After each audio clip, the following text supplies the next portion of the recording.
Hello, my friends, brothers and sisters. How everybody is doing?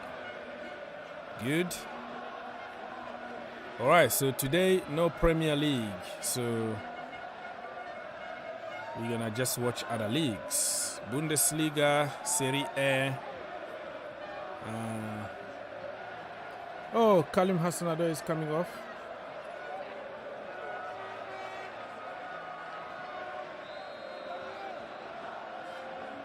Let me follow this closely.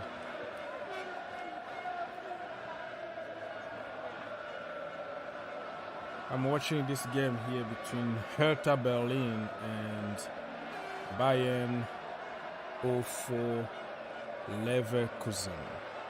Kalim Hassanado, I'm watching it for Kalim because it's always happy to see him cook, enjoying his football. Winger, left winger. Not left wing back anymore, not right wing back anymore, not sitting on the bench anymore. And he's getting better and better. So far, it's like 3 games, awesome performances. Few assists, I think couple assists already. So, all right. Feel free, people, to come here, join us. And we have so many games going on already. Bayern Munich are beating Stuttgart 2-1. Leipzig, remember, Timo Werner 2-0 against Borussia Dortmund. Timo hasn't scored yet, but he's playing very good so far.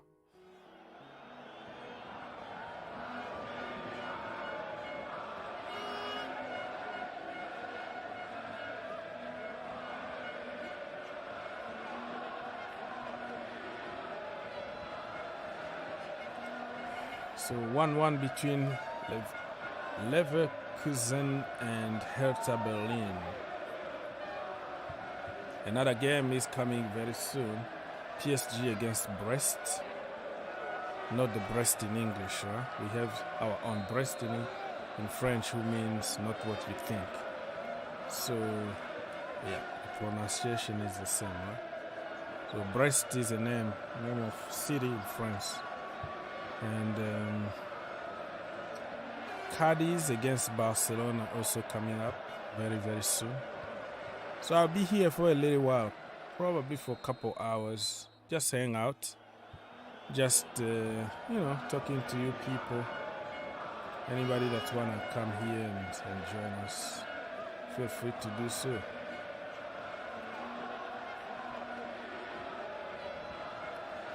Or just...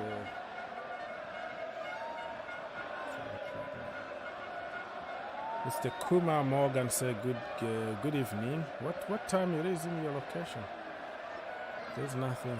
Yeah, good morning. Good evening to you. Fan club name. Yeah, it's fun one, right? It's very funny. Because Brest sounds like you're talking about some women part of the body. But no, that is a name. It's pronounced the same, but it's not written the same. So. And it's just like saying Nice. And in English, it's like nice. I'm going to Nice. Okay. It's not nice, it's Nice. So they're funny, right? Very, very funny. Funny stuff here. Hertha Berlin. Okay. Bundesliga. Kalim is cooking in the Bundesliga, I'm telling you right now, my friends. Kalim Hassanado is cooking. Sky is the limit. And according to Matlo, who is very close to Chelsea, he said that he didn't want to put buy option because he knew he would come back one day and play for Chelsea. He even speculated that he knew that Thomas Tuchel was going to be sacked and he's going to come back and play in his natural position. Stuff like that. That was his own speculations. He didn't say that Callum says so, but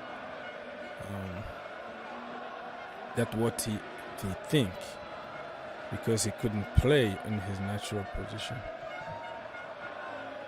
So, okay, another game just kick on. I think the PSG one. Let's see.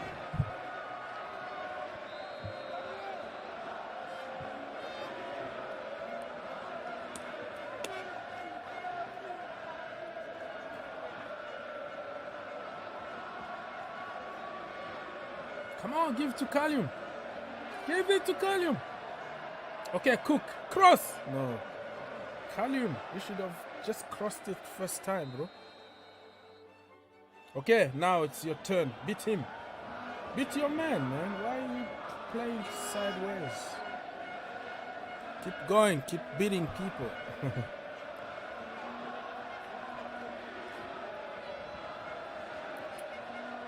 So everybody come here, talk to us. How are you feeling today? It's boring weekend, right? No Premier League. It's so boring for many people. But hey, you can find joy somewhere else. Watch beautiful football somewhere else. Like me now, Bundesliga, French League, all that, blah, blah, blah. Come on. Oh, wow. What a cross. What a cross from Callum. Nobody was there, though. Nobody was in the box. I think he's tired already. He doesn't run as usual. You know, the speed is gone a little bit. So probably he needs to come off. But they are making another change. Number 23. Number 11 is coming on. Okay, so the game between PSG and Brest just started. 1 minute in my location, but I'm gonna just focus on the German Bundesliga first, and then when it's done I will switch to the French league. But everything is in your screen. You can see what is what, who is doing what.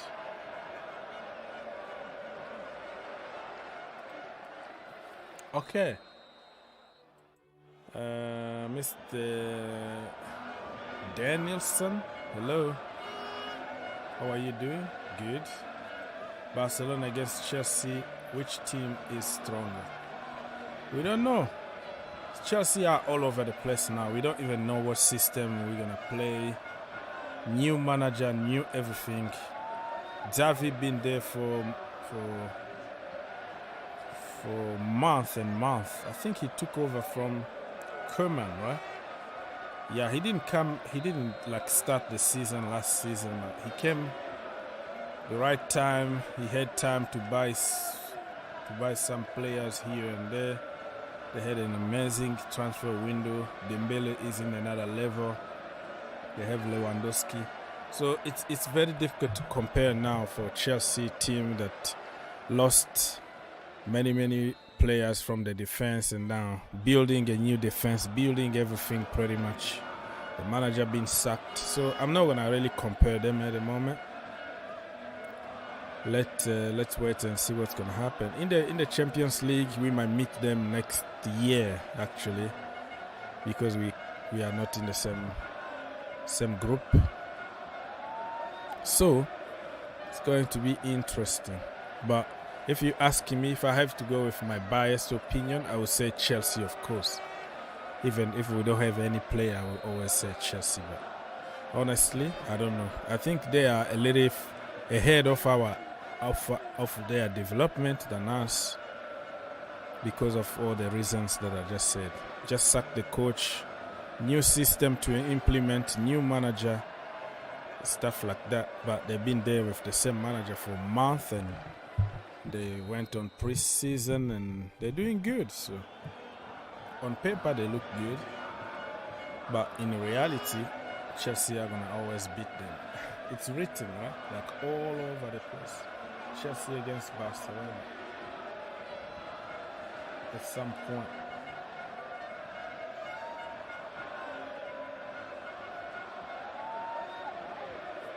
So people, don't forget to like, subscribe, share, all the good stuff.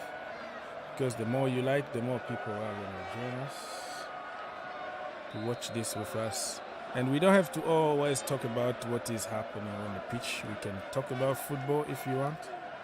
We can talk about some other topics, not only the games that I am watching, because probably you're not even watching those games. I'm watching myself. Come on, come on. Messi, Neymar are in another level right now, I have to admit.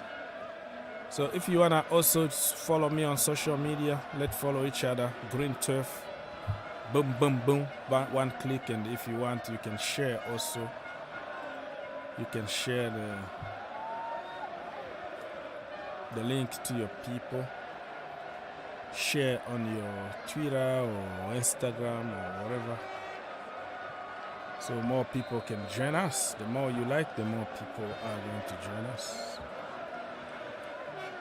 So still Bayern Munich 2, Stuttgart 1, RB Leipzig of Timo Werner. The Timo Werner that we wanted the Chelsea Football Club is not. He didn't show up, but he's showing up in Germany, which is said. Messi is taking a corner, people, for PSG. Come on. No. Not well taken at all. Or you should just give the defense a little bit of credit here. Brest, which is a city in France, and not what you think. The city of Brest, not the women thing.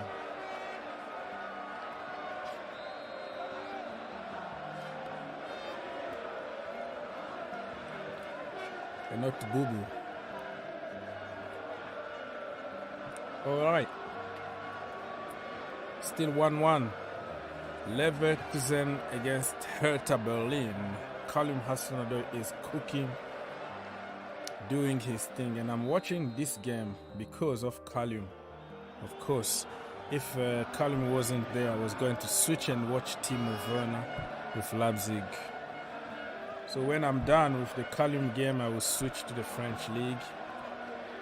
And then when the French League is done, I will switch to the to La Liga, watch Barcelona against Cadiz. Barcelona against Cadiz. Dortmund, what is happening to Dortmund? 2-0. 2-0, they are losing. And Bayern Munich 2-1 so far.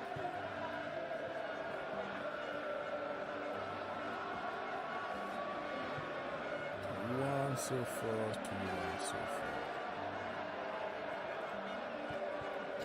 Again, the link is there for everybody to call, no exception. If you want to come here and hang out, why not?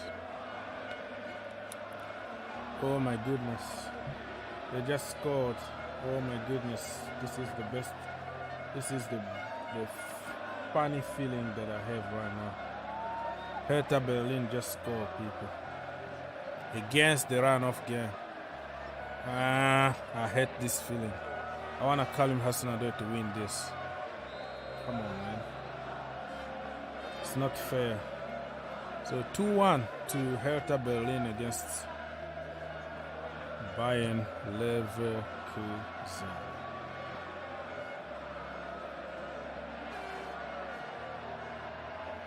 Oh my goodness. That's a good one. But you have to give some credit to this Hertha Berlin. They're playing very beautiful football. A lot of tiki-taka. Verticality, manager. A lot of verticality. What I want to see at Chelsea is like play a little bit of direct football, verticality. So PSG, 9th minute team allocation, still 0-0 between PSG and Brest.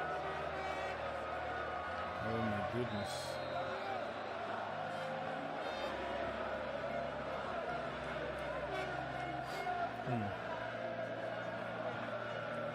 Very bad feeling here to see them conceding a goal like this. Callum doesn't deserve to be in a losing team today.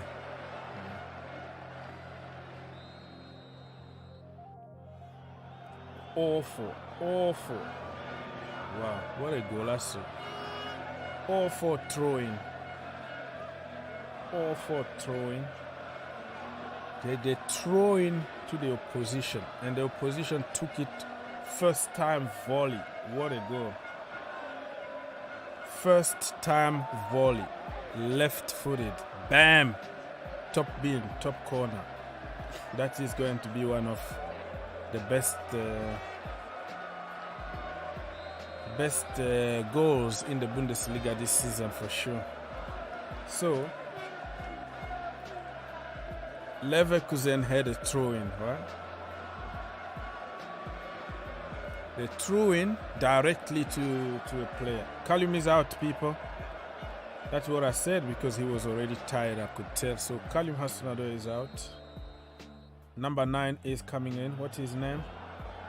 Sada or Sadi or something. They are making it up 3 subs the same time to try to get a result here. Still a little bit of time to go, man. Still like 15 minutes to go. But anyways, that was a horrible throw-in. They threw in and then directly to the opposition. And then he took it first time. Like you gotta watch that game. You gotta watch that goal. Wow, volley, like bam, top bin. Those are the goals that you wanna see, the dream goals. Mr. WC. The holiday helps Chelsea with N'Golo Kante return and more training time. Yeah. Is that called the holiday over there or just the mourning period? I don't know what it's called, but I get what you say. This break in the Premier League might help. Oh, 2-2! Yes! Told you, man. Told you 2-2. Bayern Leverkusen just scored, people.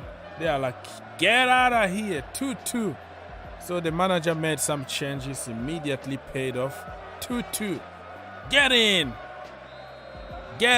You know that I'm supporting Leverkusen now because of Callum. Look at my colors today.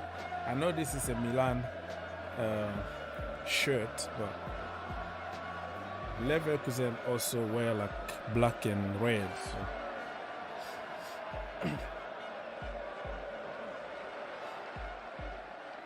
Awesome, 2-2. Now we're talking business.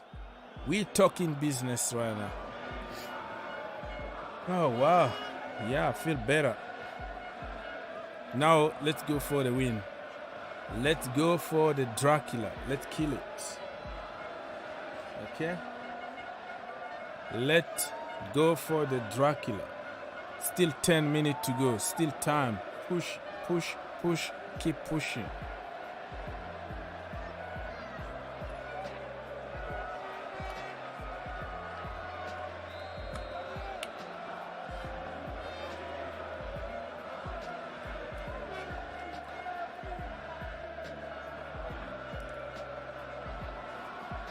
Yeah, I'm not sure when N'Golo Kante is coming back though. He's been out for more than 4 weeks already, so hopefully. Did you hear anything? Probably he's back in training or something. I don't know. Everything is just like secret at the moment. No photos, no nothing. Mr. Victor, your equipment are not connected. It's telling me here, I can't take you on because you are not connected. It's telling me your devices are not connected. Herbert. Yeah. I can hear you. What's going on, brother? Are you okay? Something should have been gone this weekend, but yeah, I can hear you. Yeah. No Premier League. Sorry. Yeah. No, I was just saying, Let me report something. Wait, let me rejoin. I think there's a lag. Leipzig just scored a third goal, people. Team of Werner is playing a very good game of football so far. Man, those 1-2s and those turn and those tricks. I don't know why you didn't do this at Chelsea Football Club. I don't get it. I just don't get it. Yeah. Yes, sir. No Premier League. That's why I'm here.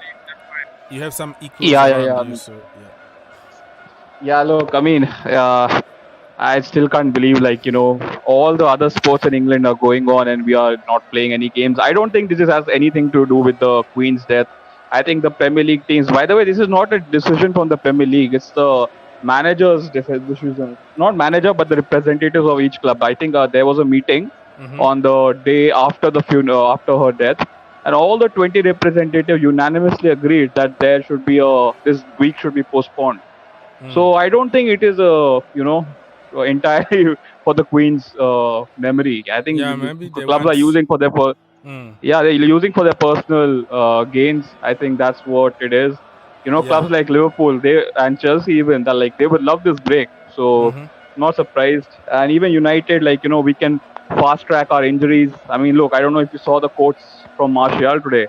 They were very scathing towards the club. So that kind of situation could again happen if we get injuries. So yeah, man, I mean, this is very, very, very frustrating. What and Martial if you're said, not, I think I saw a big title. I am not injury prone or something like that. Yeah. Look, basically what he he has said, so today he has gone to, obviously, I think he has given an interview to some French TV or something. So he has said in the last 3 years, he has been injured, not because entirely his fault, but people like Ole Gunnar Solskjaer, who are playing him through injuries. And this is a very well-known fact, not just Martial, but Rashford also. Rashford came from a back operation, the same back operation which this Van Persie had. And Van Persie told, I couldn't move my legs and body the same way after that operation. And Van Persie was 32 at that time. And Rashford had this operation when he was 22. So, and Ole Gunnar Solskjaer was still playing him, both of them. And Martial obviously got injured. And then if you remember, he missed the French squad in 2018. So he was just saying, he was also saying, whenever I miss a chance or, things are not going, people just say that I'm lazy. I'm not showing any emotions. And he basically said that I am a footballer, not a comedian. So this is how I am. I'm not going to change myself for anyone else, which is fine by me. Look, Martial has always been introvert. And then he said about Louis van Gaal, when he bought him in 2014-15. He scored, I think his goal, GA, I think in the first season was around 15, which was very good for a 19-year-old. And we bought him for 50 million, granted, but he was still a 19-year-old from Monaco. So he said that he had enjoyed a very good relationship with Louis van Gaal. He taught me a lot of things, and he basically nurtured him. And if you remember, we won the FA Cup under him because of his goal in the semi-final with Everton. And he was saying after that, Jose came and he took my number and he gave it to Zlatan, which I felt it was a treachery. And then I wasn't the same again, which is, I mean, look, if someone goes, if your boss changes and he gives your workplace to someone else, it's you're meant to be, angry about it. Yeah, you're gonna feel like you are useless or something. Yeah, and after Jose got sacked in 2019, he had his best season at United. He scored 17 goals. Look, Martial has had a very up and down career with United, but in this Ten Hag system, I think he is exactly the kind of player we need. Who is going to hold the ball. He can link up play, and because of him, if you see when he plays, the likes of Sancho and Rashford, their games automatically goes up a level because he can hold up the ball. He can do this one-touch, two-touch football, which is what Ten Hag wants. He doesn't want a kind of a Ronaldo player, who is going to be just there to score goals. So I'm very looking forward to Martial this season. I hope he can stay injury-free because he's a big player for us. I mean, look, in 2021, actually, he was the man of the match in the Manchester derby. And we won at the Etihad 3-1. He absolutely spun Ruben Diaz and Kyle Walker in that game. So, look, he has talent. He's 27-year-old and he wants to make that French squad. And if I'm not wrong, France doesn't really have lots of strikers. So, it's a good opportunity for him. What do you think about Martial? Obviously, he's from France. So what is your opinion, and what is the French public opinion on him? Well, in my head, I have some weird feelings. I still think that he's like 19 or 20 years old in my head because of how good he was. Before Mbappe, he was the next big thing that was coming through the ranks in France. So I had back in the day, I was saying, please Chelsea buy him, please Chelsea buy him. Even when he signed for Manchester United and he was having hard time, I was like, please sign him, please. So it could be just because of my biased opinion, of course, but it's a confusing one. Even in France, they keep on talking about his body language, like he doesn't smile, doesn't look like he wanna be there. So he's very controversial even back then. Back then in France, like we don't really know, like he never like arrived, somebody that you've been waiting and have hope, but never like made it, kind of. He's a little between miss and hit. He's still there, man. Look at Mbappe. When Mbappe came and, the conversation completely changed. So, it's still confusing. In my head, I'm still thinking about the young, talented guy from Monaco. But he's old now. He's like 24, 25. So, he's going to be 27. Oh, yeah? Already? Oh, my goodness. Yeah. Oh my goodness, look at that. So, the guy, I wish that he can recover very quickly and play to a certain level, but I just don't feel like he's going to get the potential that, everybody thought he was going to be. But he can still be in a good level, in my opinion, if he stays fit, of course. Yeah, I mean, look, when we reached the Europa League final like 2 years back under Oli and we lost to Villarreal, in that season, our front three was Rashford, Greenwood and Martial, and we outscored Liverpool's front three. Granted, we were in the Europa League still, but, scoring more goals than Liverpool, it's a big thing because they are very high-intensity team. So, look, he does have this is probably the only time. I think this is his last chance, in my opinion. Yep. If he can't do under Ten Hag, I don't think he will be. I don't think he's going to do somewhere else. Yeah, he has any chance. Then he has to move to another club. Yep. But yeah, man, I'm looking forward to him this season, and he wants to come back and probably be a part of that French squad. And if I'm not wrong, in the 2018 World Cup, I don't think Deschamps, he didn't rotate his team too much. Like, one or two players only came in. I remember that game for the third spot. In only that game, not the third spot, that there was a dead rubber game with, players like Florian Thauvin and Dembele. Them guys played. Apart from that, like, everyone was playing in the first 11. So I'm looking forward to Martial this season, if he can stay fit. Yeah, me too. People, so Bayern Munich just conceded another goal, and it's 2-2 against Stuttgart. Nagelsmann, really, I don't know. They're drawing? Huh? Yeah, they are drawing. It was a 2-0. At home? It was 2-0. Oh my God. And then now Stuttgart went back and it's 2-2 at the moment. The game is about to end though, so they might draw this. Yeah. And Lewandowski. No Lewandowski, no party. Come on, Manny, do something. But 2-2. What is your impression about Nagelsmann? Do you think he was just overhyped by German media, or you think he's a genuine next coming big thing that everybody wanted us to believe? Look, I watched the Bayern.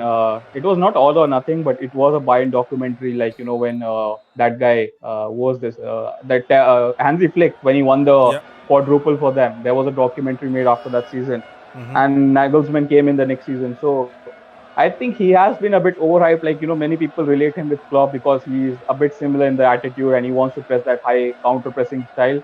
But I've watched a lot of Bayern Munich because my favorite player, Kimmich, plays in that team. So I'm very curious how they play. But look, I think Lewandowski's goals are irreplaceable. Even if you get Mane, like Mane is not going to score you that 40 goals. So they are without a centre forward. And I think they miss Thiago as well. Look, I love Kimmich, but Kimmich, like, he can run a midfield, but, he's not that kind of a ticker. Like, he's a very good midfield player and he's my favorite player in football right now, but like they miss that kind of midfielder. But yeah, coming back to your question about Nagelsmann, he is a bit overhyped. I mean, look, in Germany, they don't really overhype managers. It's more about the players like Werner and Havertz and then what. But his real thing will be tested in the Champions League. And I watched that Inter Milan game. Bayern were very good, man. They are very good in the Champions League. So I won't be surprised. I am expecting a Chelsea Bayern game in this season as well. I was thinking like, Tuchel against Nagelsmann, that would have been good. But obviously it got never sacked. Never gonna happen. Yeah. I see. That never gonna happen. Unfortunately. Look, I was reading something you retweeted today. I was reading something which you retweeted. It was from a blue tick journalist, and he was saying basically if Potter doesn't get Champions League this season, he won't get sacked. But Boli will not be, he won't be like that. Like if he doesn't do, he won't get sacked. But he will, he won't be. Basically, I want to say he won't tolerate sacking him. Basically, he won't be scared of sacking him. I think you retweeted that someone's article. I read it. Okay, so he thinks that he's not gonna hesitate to show him the door. Not this season. Basically, that article which you retweeted, there were two parts in that. First part said Boli is not going to sack this guy Potter if he doesn't make the Champions League this season. But in future, he won't hesitate sacking him if he won't make the Champions League. It was titled like that. He's here to stay. Marina is not happy. She doesn't like the magician Harry Potter, by the way. But hey, you have to deal with it, girl. Deal with it. He's here to stay. Nothing you can do about it. Nice to see you, Marina. And Mr. Uyi said that hello, Ogs. How are you doing, my brother? I'm doing good, as you can tell. Christian Philip said that hope PSG lose. All right, I don't support PSG, by the way. So my family do. I support a team in Paris, but second division. The special one, give me the job. Special one said that give me the job, Potter out. Okay. All right, we're going to make sure that we sack him. Let's give him just one Champions League game on Wednesday, and then we're going to sack him after that. And you're going to take the job, Marina, back as our sporting director and all that. So stay there, okay? Stay there. We're waiting. That is the most important. Thank you. You sack me or thank you? You say thank you, right? All right, so this game is about to end. Yeah, few games already ended, people. RB Leipzig. Red card under review. What the hell? Somebody is going to have a red card in the game between PSG and Brest. Brest is a name of a city in France, by the way. I'm not being rude here, okay? Brest just means something in French, so it's pronounced the same way, but it's not what you think. So, no red card. The VAR just checked it, and there's no red card. What? Yeah, it's a red card. Yeah, it's a red card. It's a red card awarded. That's it. I think PSG now are going to take control of this. 10 against 11. There's no way. I'm a little confused here, but I have to focus on the end in the Bundesliga here. Yeah, it's over. It's over between Hertha Berlin and Bayern Leverkusen with Callum Hudson-Odoi. Callum was very, very good, and he was taken off 10 minutes ago because he was tired. I could even tell he was very tired. I saw him with some very, very good control of the ball, putting passes in the box. Man, Callum is back, people. That's what you got when you play players from their positions and allow them to cook. So 2-2 at the end. Bayern Munich dropped point the last minute. 2-2, and Leipzig with Timo Werner. He didn't score, but he had a couple assists or something like that. I don't know if the last assist was his. So 3-0 at the end against Dortmund.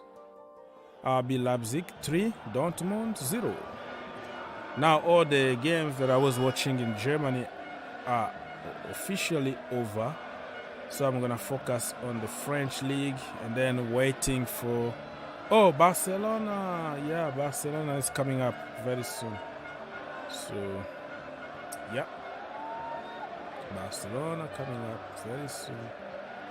Let me just fix this on the screen. Boom, boom, boom, boom, boom.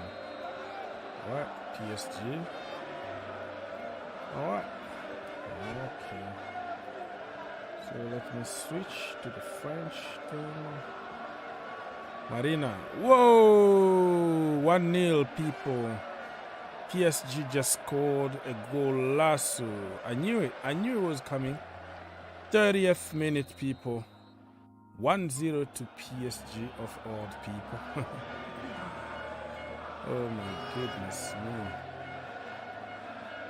1-0 already for Les Parisiens. Let me fix something on the screen very quickly. It's getting so congested here.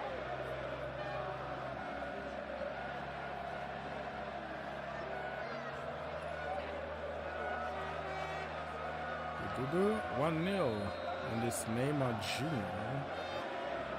Neymar Jr.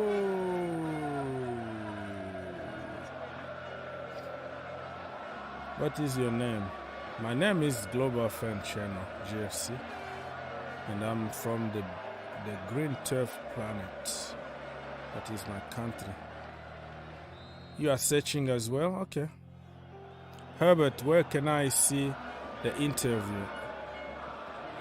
Yeah, I mean, look, I was searching, but I couldn't find it. Apparently, he has given to the magazine of Ballon d'Ors. I mean, there is a magazine with, in France.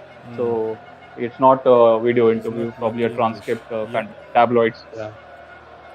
So let me fix something on the screen. How is it?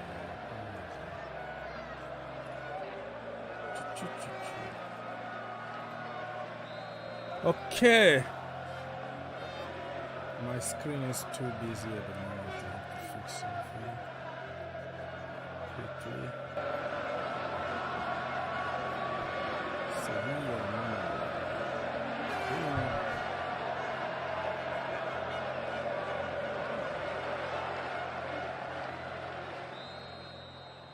Barcelona.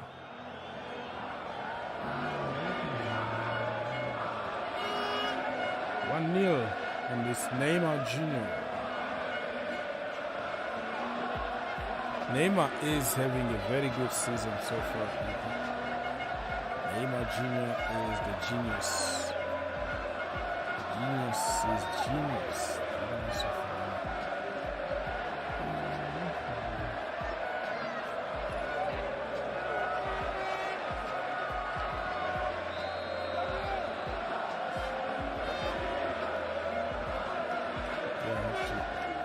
Some stuff off the screen because we're just taking all the space, so I can extend.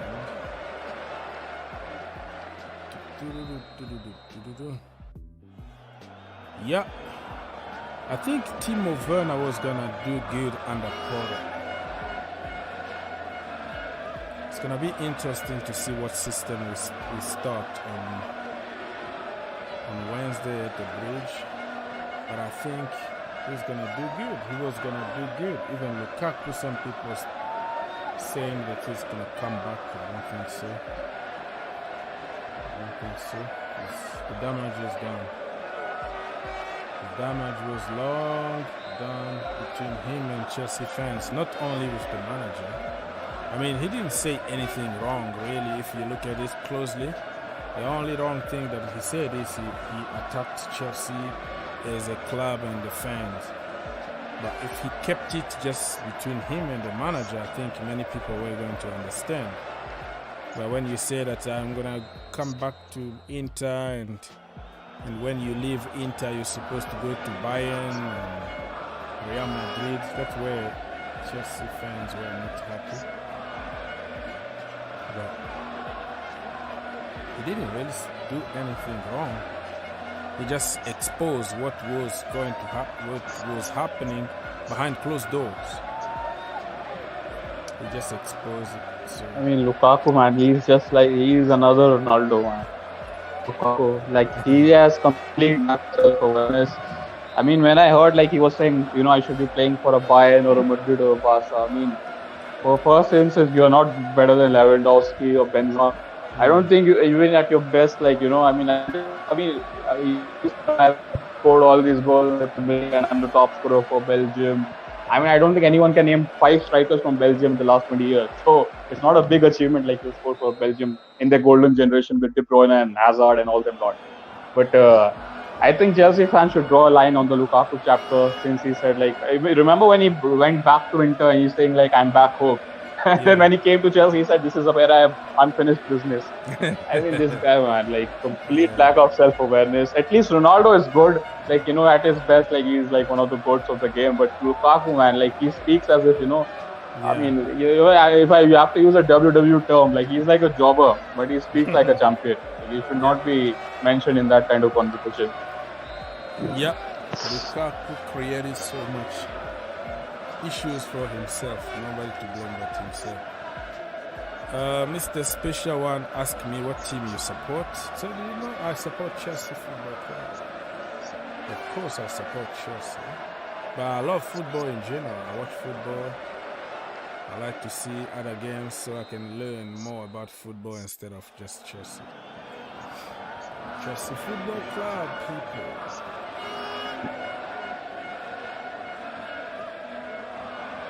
Okay, so let me see. People, if you have a question, you can ask, or if you want to come and join us, the line is there for everybody to call. Mr. DX, Mason Mount should be kicked out.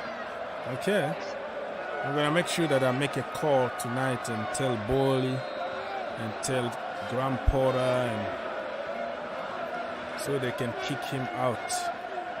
These are the same people who are going to kiss his butt when he starts scoring under another manager and in the right system when he starts scoring. I don't understand why people hate that guy. He's the best player for Chelsea for a couple of seasons. That tells you, first of all, that we are not good. If somebody like Mount, who's been very poor, is your player of the year, that means something is wrong. It's just like a goalkeeper is the man of the match and the player of the season. Just tells you how useless your entire team been, right? So I'm not saying that Mount been good or anything, but the hate that he's getting is just because he's English and he's from the academy. But he still outscored pretty much everybody last season. Scored 11 goals, improved his statistics overall compared to the previous season, and still not good enough, but still the best player in the team. So I don't know, but now it's about sentiment. It's about who scored, who assisted. That's it. TikTok, black or white. But Mount, there's a reason why every manager wants to play Mount, but I'm not for people playing him out of position.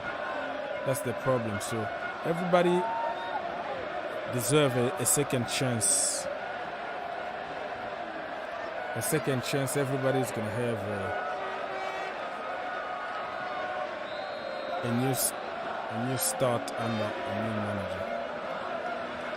I mean, look, about Mount, every time I see Mount, he just reminds me of Bruno Fernandes. I mean, look, he will have a very bad game, but he will come out of that game with a goal or an assist, and people will wax lyrical about how good he is. I think he's an all-right player. I put him in the same category of Saka. Like, they're a good Premier League player. That's it. I mean, I'm not expecting Mount to become Lampard or anything like that. He's just a good player. I mean, I don't see a star quality or anything like that. He's just a decent player who can do a job for Chelsea. I still don't know what his best position is. Like I've seen him on the wing, number 10, He's a number central 8. mid. He is a number 8, a proper goal scoring number 8. How many times has he played number 8 in Chelsea? No, I mean, never. He never played there. Okay. He never played there. So you play the player out of position as inside forwards, inverted wingers or whatever. We play him as a winger, inverted wingers. Never play in his position, but still, he's the problem. I mean, I remember his best games were in the Champions League, if I'm not wrong. I think he got that assist for Pulisic in that Madrid game. People forget very quickly, bro. Yeah, I mean, look, I think you can. Yeah, he's a good player. But if you have to win the Premier League and everything, I think you need a bit more quality than Mount. Mount is a very good option from the bench, or 1 or 2 times he can start. But in my opinion, if you're looking at, it depends also on the team, because when you play that way with everybody around you and in the wrong system, and then there is a problem there. For me, before judging anybody in that team, we have to play them in their positions. So this guy here said, Mr. DX, said that he's an average player. Stop hyping him up. You can't stop me from saying what I think. I never stopped you giving your opinion, so you have no right to stop me, and you're not gonna stop me because I'm gonna continue hyping him. If that is hyped, if that is hype, that is good for me. It's not just because you're making theories and narrative that is true. Every manager in the world want to work with Mount. There is a reason why, but apparently the couch experts know better than real professional. If Mount can be the best player for 2 years playing out of position, just imagine how he's gonna be if somebody gives him a chance to play in his natural position. But it's just the narrative, you just copy-paste narrative because big accounts said it on social media. We like to hate English and academy product. There is nothing football here. It's all ignorance and copy-paste reaction on social media. But nobody want to mention... Yeah, I mean, look, I want to see him in the midfield as well. I don't like him on the wing. I mean, he's not really a winger. So, I mean, look, if he gets a chance in the midfield and, he can get some good performances, even if he doesn't get the numbers, but he has some good performances. I mean, maybe, people's perception might change, but, I mean, Tuchel didn't even play him as a winger. He wanted, a pressing midfielder who is, he will press from the forward. That's why he put him on the wing, because Pulisic isn't going to do that role. So, he's confused. Like many players at Chelsea been just confused because you don't even understand what positions they are playing in. And what are we trying to do? We're just trying to give the ball to Reece James or Chile to cross in the box and hope somebody can head it. There's nothing, no structure. We don't play through the middle. He's supposed to be there in the middle as a number 8 or number 10, that free roll there, and you will see the real Mount. So this DX guy said that Bruno is better. Stop it. Mount is just a McTominay. Okay. So, I mean, he's better than McTominay, man. He's not that bad. He's just a McTominay. But McTominay been benching somebody like Casemiro. Tells you that in the football team, today's generation is about step overs. If you have cool videos on TikTok and Instagram, that's it. That counts. You will see people like this. They don't even watch the entire game. They just watch highlight because you open 1,000 accounts on your phone. What time are you going to have to watch the entire game and understand how people are moving and how people are playing without the ball? Because you just see what the camera want to show you. So if somebody don't do those tricks and don't be like Anthony, try the tricks, that's what counts in today's generation.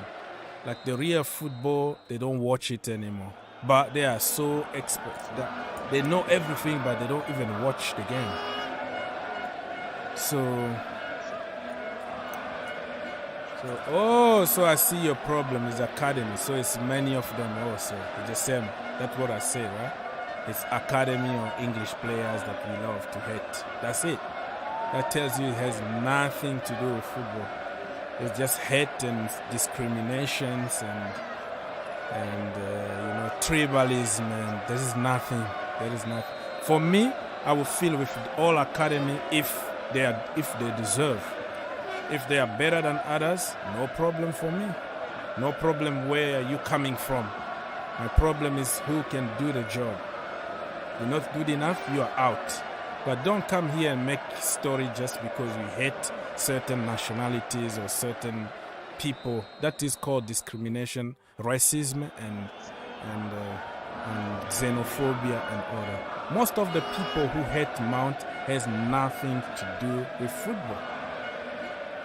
Because they don't see those step over. The same people are the same people who are going to start kissing his ass when he starts scoring for fun. Yeah, you're just wasting your time. Or the academy should be sold or loaned. Mount should be benched and Chelsea should have bought Tchouameni. You see? If Tchouameni is in that level because somebody trusted him, somebody developed him, gave him a chance. You don't watch the French league. I watch the French league. I do watch alongs just like now. So I know better. 2-0 people. Whoa! Golasso! PSG 2-0 people. Wow. This is going to be a nightmare for Brest. Stade Brestois. Because Brest sounds like not good for many people. So 2-0 people before halftime, 45 minutes, and then this game is absolutely over. I think they're gonna rest some players for the Champions League next week. And I think in the second half he's gonna make some changes just to help to rest some people who can. Yeah, 2-0. Wait. Offside! Oh man, he's all taken off. Offside, people. The VAR said no, that was offside. So 1-0. The VAR just cancelled the game, the goal. Yeah, it's not the goal. Still just 1-0. Okay. Yeah, look at that. I don't see it as an offside. Mbappe. Neymar Jr. with an assist, man. What a guy. What a guy.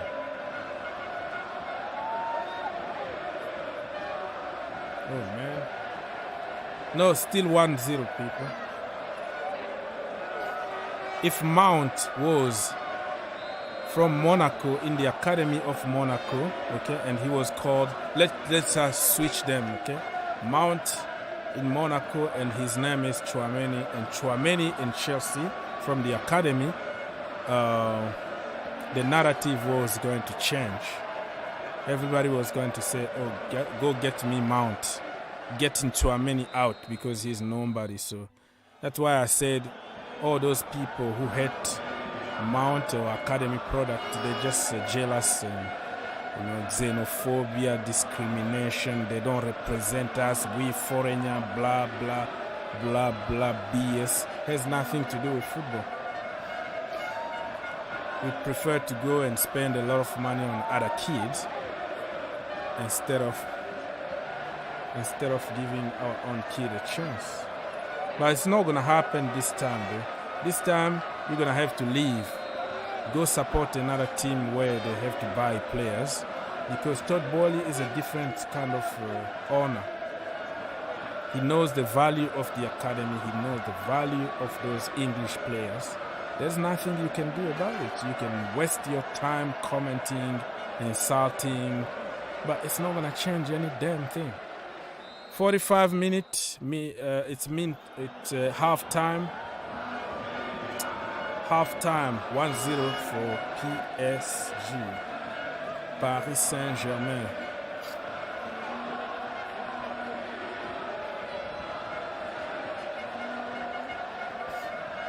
All right. Let's go. Okay, people. So anything?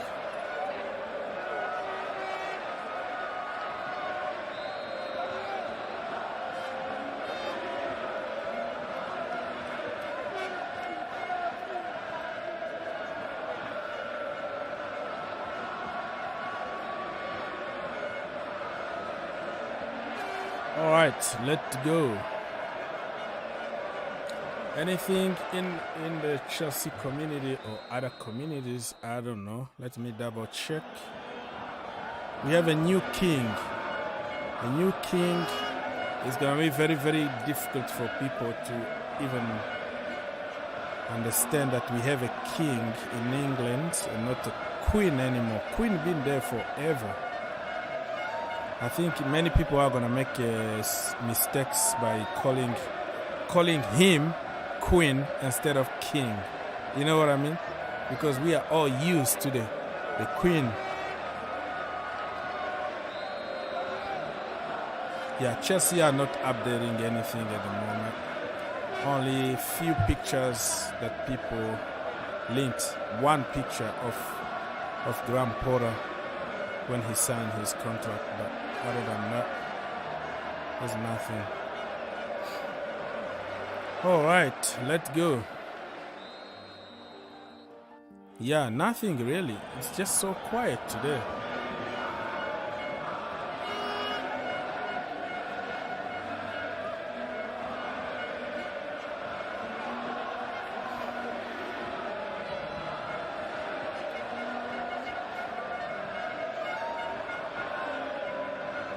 Timo Werner.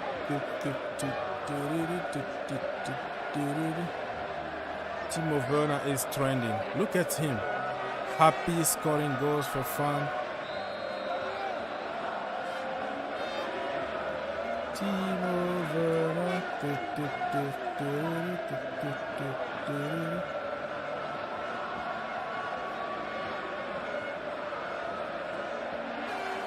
Yeah, so far 4 games played for Timo Werner, 4 goals, 2 assists. And look at this. Kai Havertz, 5 games, 0 goals, 0 assists. What is that in the league, right? Yeah. Because I think he scored. Oh, wait. Why? Who says so? This is not true.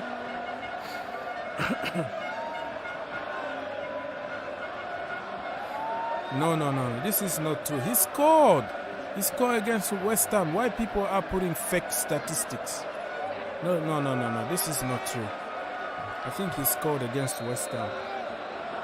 The winning goal. Yeah, he scored. So this football index here is just lying to us. Leave Kai Havertz alone. Leave him alone. You know what I mean? Leave him alone. Timo Werner is walking on the water now. What the hell? And people are copying and tweeting. This is fake news. This is the problem we have. Like, people don't check facts.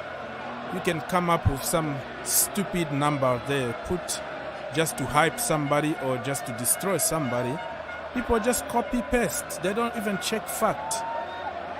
You know, you can put Timo Werner 10 goals now. Nobody is gonna even have 1 minute to double check facts. You know, that's what is happening. Yeah, man. We don't read anymore. We don't research anymore. What the hell?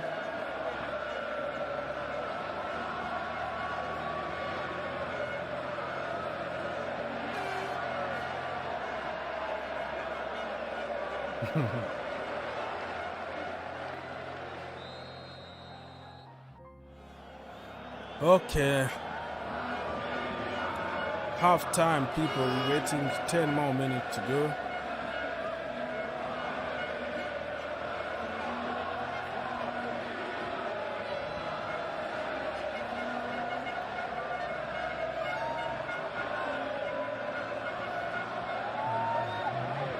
So for people who are making comments here, it looks like I'm the problem why academy products are being promoted. I'm just supporting them. You can't force me to be like you, the trophy hunters, glory, quick fix. No, you can't force me to be you. You are you, I'm me, okay? We see football different ways. For me, I love kids. I love to see developing players. For you, it's about buy for the money that you don't have because you are rich.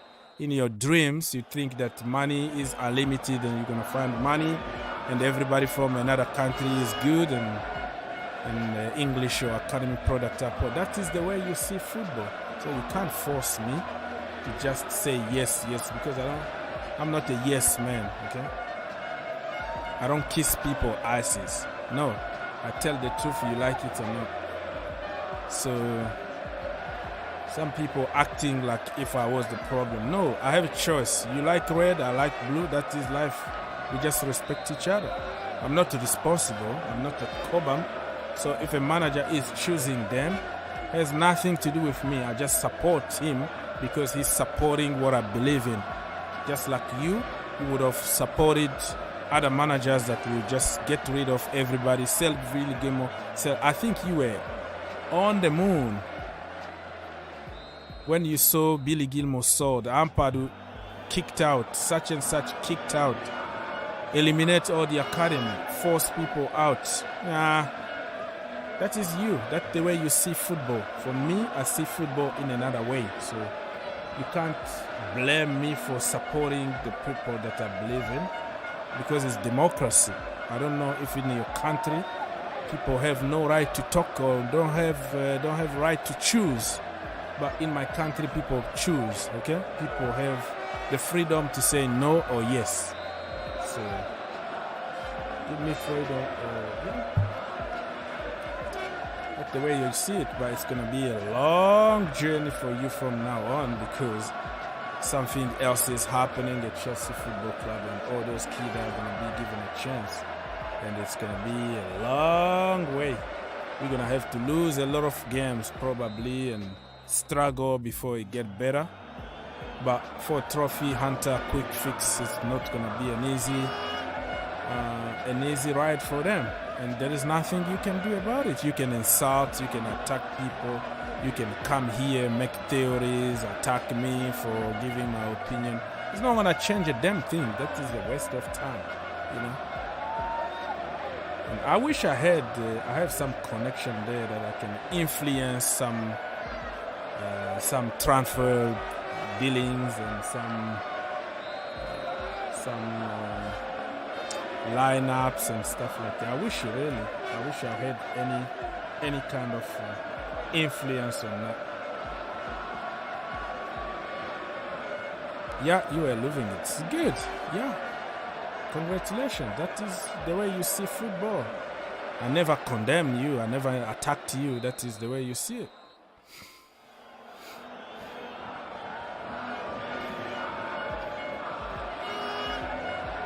We are loving it, yeah. So many online experts were loving it. Kick those damn kids out.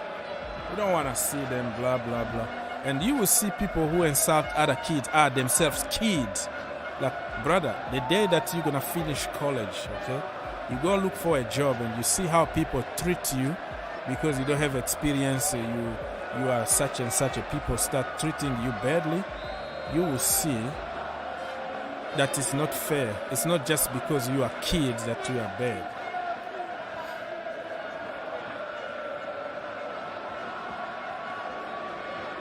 Waste time with academy crap. Wow.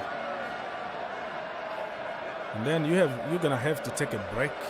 You take a break from Chelsea. You go support Manchester City for a couple of years because it's gonna be a long ride for you.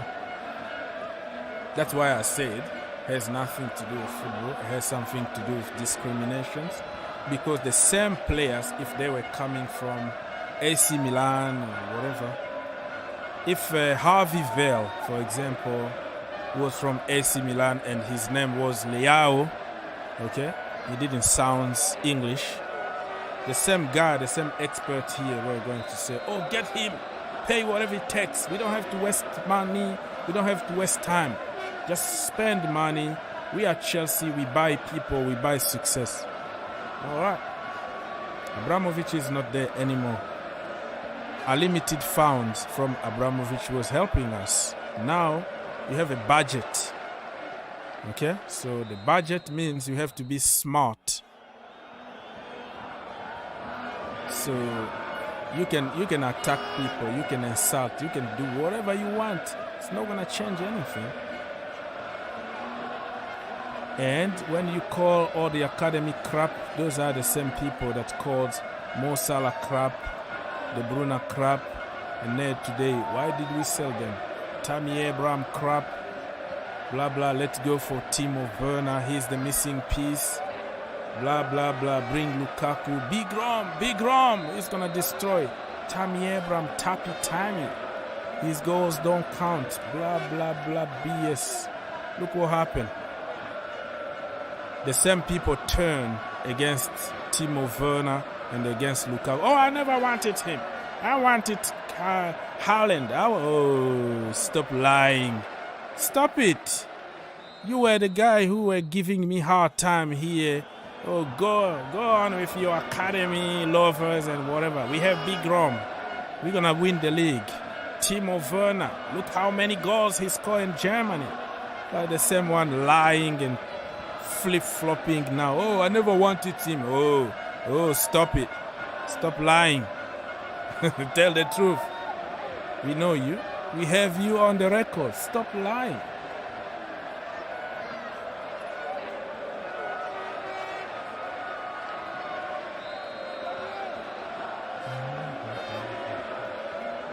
All right, people, let's go.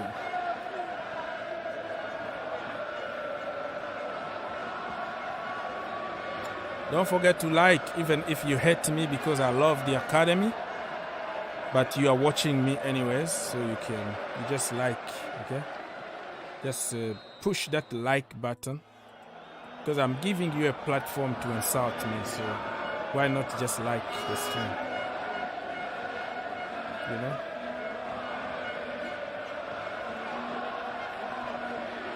Oh, what? There are so many billionaires, there are so many deluded billionaires in the Chelsea online expert community that think that everything needs to be solved by money. Sell. Everybody needs to go. You have a few bad games. No, take him out. Take him out. Not good enough. Buy. Where the money is coming from? It's going to be a long journey for you, my friends. And I don't blame you. I don't blame anybody anyways. Because that's why you support Chelsea. It's because of money and trophies. So when the money and trophy is not there anymore, you start whining and moody and attacking people as if I had money and I don't want to spend money. I don't have money. I'm just like you. Still have a job. 9 to 12 hours job every single day. So you think I have the money and I refuse to spend money? I have no control over what is happening with Chelsea. If you want to unload your frustration, just go there somewhere and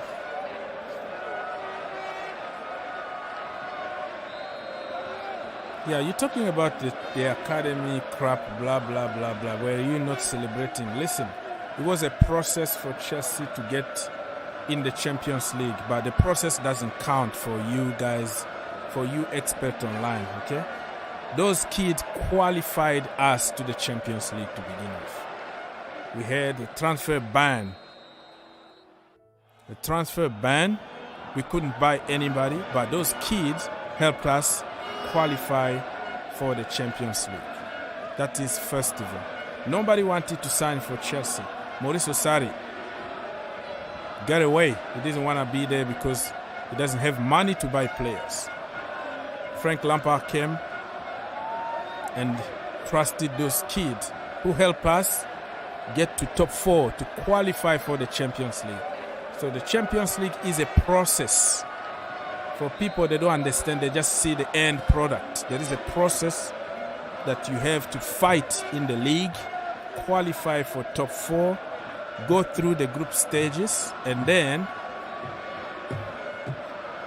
you go to other stages and then win the Champions League. So there's a process, a long process of more than a year that people don't understand.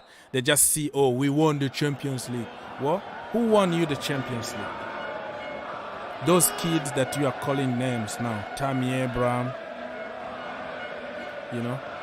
Billy Gilmore, Tino Angren, all of them participated to us to get the Champions League. But of course, for the last 3 months, it was the Chelsea thing, sack, get the momentum, go win immediately. That's what we do. It's not the first time. I don't even know how old are you, but in the past, that is exactly how we win our trophies. You sack a manager, you bring Di Matteo, he uses the reverse psychology. Boom, boom, boom, boom. 3 months, 4 months, you win. You go back to zero. They flop. They get sacked because they got found out. So it's a Chelsea thing. But you don't see the process. It's always the end product. Oh, did you? I enjoy it. I even bought the trophy. Look at this. I have the trophy here. Champions League. But we didn't win the Champions League because of buying. But we took the Champions League because of the process that somebody started with the kids and somebody came to finish the process and take all credit. Simple common sense. So I don't know why I'm wasting my time. I don't know if you're a kid or you're 11 years old. Probably you can't really connect the dot, because it's just like TikTok, right? It's a long video of like 50-minute video, but they cut something that will just attract people's attention. So we are living in the generation of end product, finished. What count is the end product, but the process of recording that video, editing that video, and make it funny and all that, you don't see it. So I'm not gonna waste my time trying to talk to a wall here, because you see football in a different way.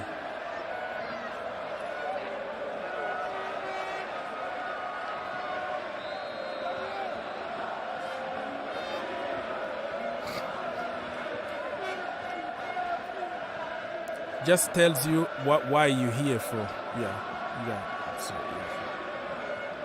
So I'm not gonna waste my time anymore. If you were 29 years old and you'd say that you are a kid because you support kids, and there is a problem with you, because everybody started as a kid somewhere, and without kid you're not gonna have an adult. You're not gonna have Messi without him being a kid. So your thinking process is questionable. It's a trophy hunter kind of thing. All right, wasted a lot of time instead of talking about football here.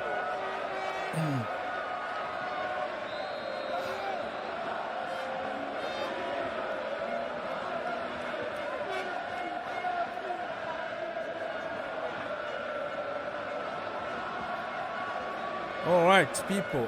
Second half, 50 minutes in my location. PSG 1, Brest 0. Let's go.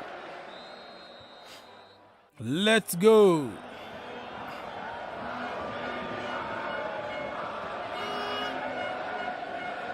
Ooh, shot on target.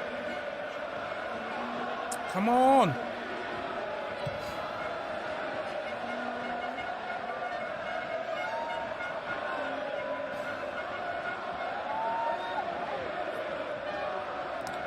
Come on, people. Come on. I want to see more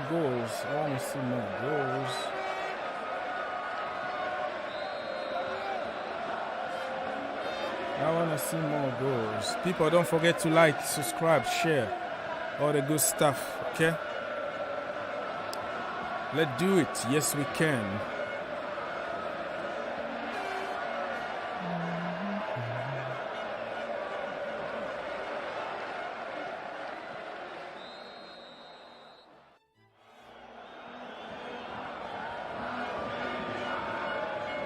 $50 minutes. Neymar Jr. is having a great game today. Let's go. Let me check. There's a new king in town. No more queen.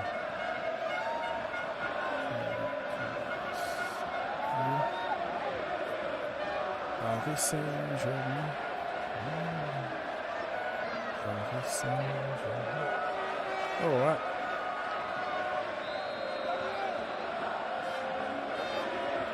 Parc des Princes. Neymar Jr.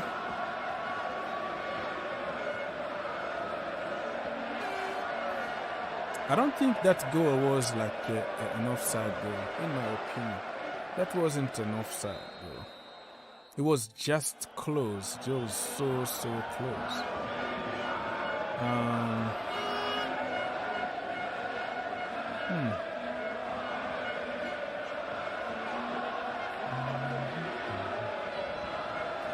Come on.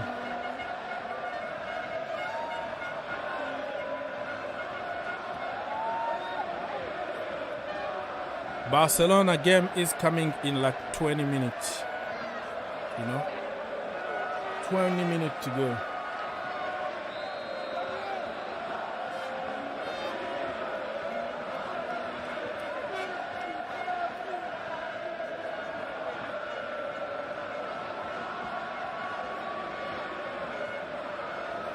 Minutes to go until the game starts.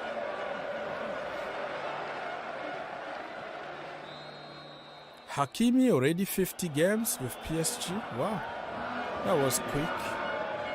He just joined like yesterday. He joined the team like yesterday. And Kimpembe is the captain today.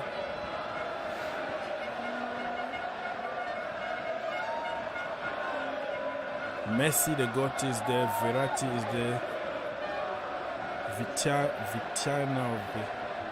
Vitina is there. Mbappe, number 7.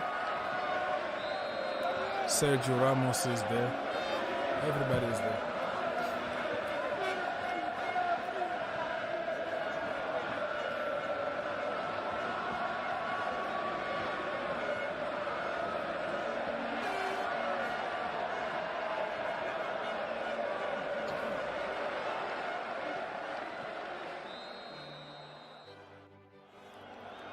Okay, you didn't answer my question. I'm not obligated to answer to every question because I am also watching the game.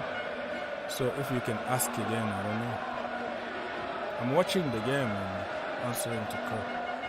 I didn't answer my question. Chelsea fan is talking bad about Chelsea fan channel talking bad about it. I don't know them. I don't watch them. I don't know what you're talking about. If people don't talk about you, that means you are not. They don't consider you. If they talk bad about you because they want your success. Mr. Sal say, "How are you doing?" I don't know them. I never talk to anybody. I'm just doing my thing. What's going on the chat, man? Goes out feed with dogs and all the hell break loose here. One of them deleted. What even that means?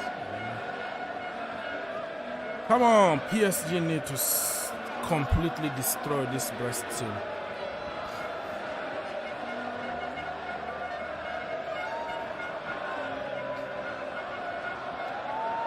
Yeah, I don't have to agree with you though.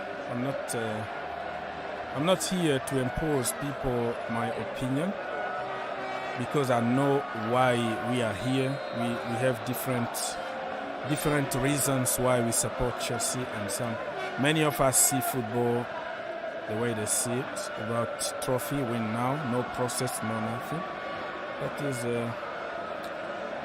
the way it is. That is the way it is. So I am not here to impose you, and I don't want you to agree with me. I'm here just giving my opinion.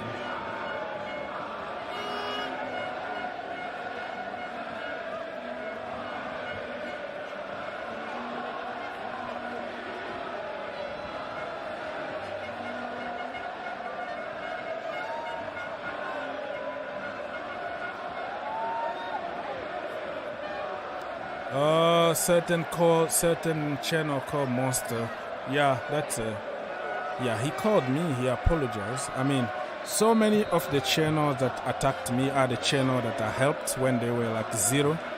I brought them to a certain level and they tried to criticize me to have my success. But that is the way it is. You kill the man before you be the man. All of them. They want to just bring your name there so they can get views and subs and money. But I don't care, you know. I really don't care. I have my freedom and I have my opinion. 57 minutes in my location, still 1-0 to PSG. The Barcelona game is about to start, probably in about 10 minutes.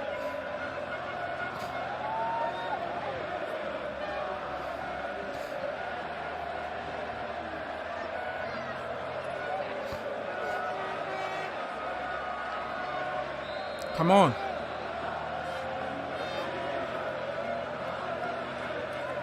All right. Let's go. And for people who just think that I'm responsible for all the decisions at Chelsea Football Club, do your research, okay? Probably you are attacking the wrong target. You should just go and call Bowley and call Porter and tell them not to use the academy product and hate everybody and sell everybody. It's not me. I'm just giving my opinion and you're not going to change it. I just believe in the kid. I coach the kid. I have kids. I encourage them to keep fighting and I don't want to see the kids to be put down. So be careful what you wish for because some days it's going to happen to you. Mr. Perfect online.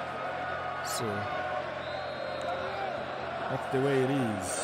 Why people talk bad or why people hate you because you say you don't say what they want to hear. But I'm not here to tell you what you want to hear. I'm here to give my opinion. I'm not saying that my opinion is correct, but just because Kai Havertz scored in the Champions League, but you forgot the process of scoring that goal. Where it started, who passed the ball, who controlled the right hand side, where is Rhys James, where is such and such. So only the person who scores that counts. That is your logic, right? So it tells you that you don't watch football. So I really don't care about what you think. Come on! So let's go here and see what is going to happen.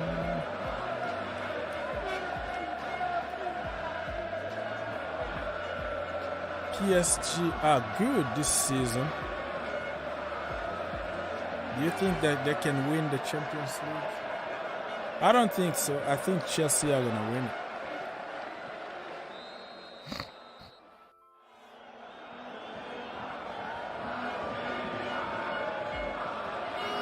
Chelsea. Let me go here and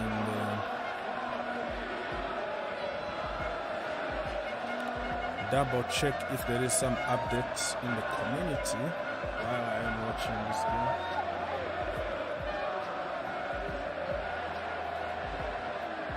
Next week, people, we have a game in the Champions League at Stamford Bridge. Graham Potter first game against RB Salzburg. Get ready, get in the pot because Mr. Potter is in the house. Respect. Look at him with his stuff here. He brought all his uncles and brothers and sisters and everybody from from Brighton. Everybody now will support Chelsea and work for Chelsea. Ha ha ha. All his stuff. Next up is gonna be finding a director of football who will work with Mr. Porter. So after that, they can be planning for the January transfer window that we're gonna go hard again. We go hard in the transfer window, and we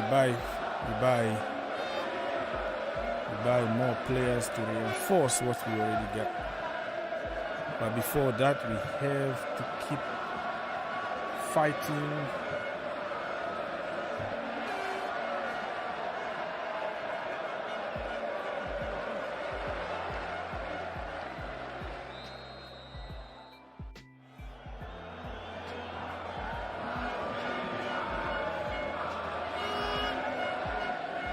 All right. Good game so far. Lack of goals. I think PSG are struggling to break this low block. PSG have the same problem Chelsea have, where the majority of teams are going to sit back and wait for you. They're going to just park the bus. So you have to find a way to break the wall. And so far they haven't really found a way to break this wall. Come on. I want to see some goals. I want to see Brest scoring 1-1. And it's going to be drama. Big drama the last minute. Subs. More subs. PSG are making more subs.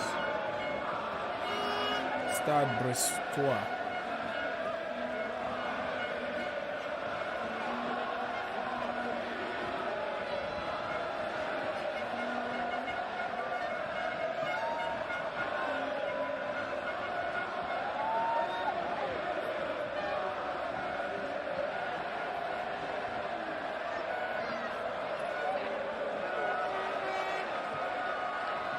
Oli. The Farmers League.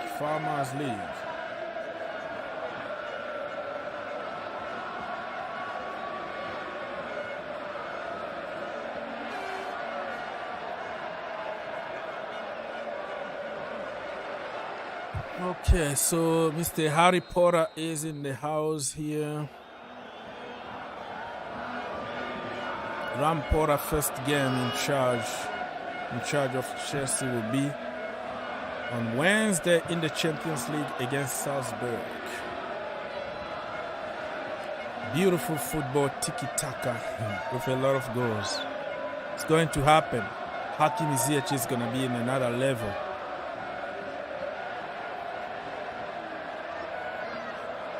Let's wait and see. Jorginho Frello also deserves a chance. You know, everybody is a new beginning.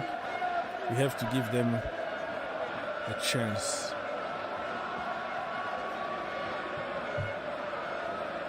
Mr. Porter, what a story, man. What a story from that guy. From a very low division to Chelsea today. Impressive. In few years only. Wow. Impressive guy. So.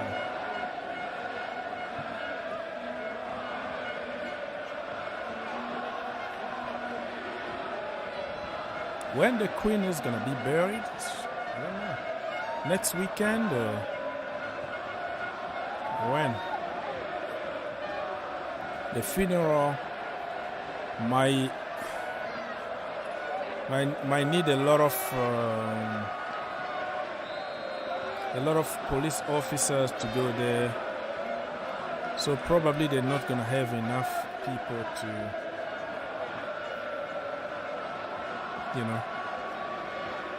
to ensure that the security in stadiums is gonna be good. So that could be the reason why another week of Premier League could be cancelled because of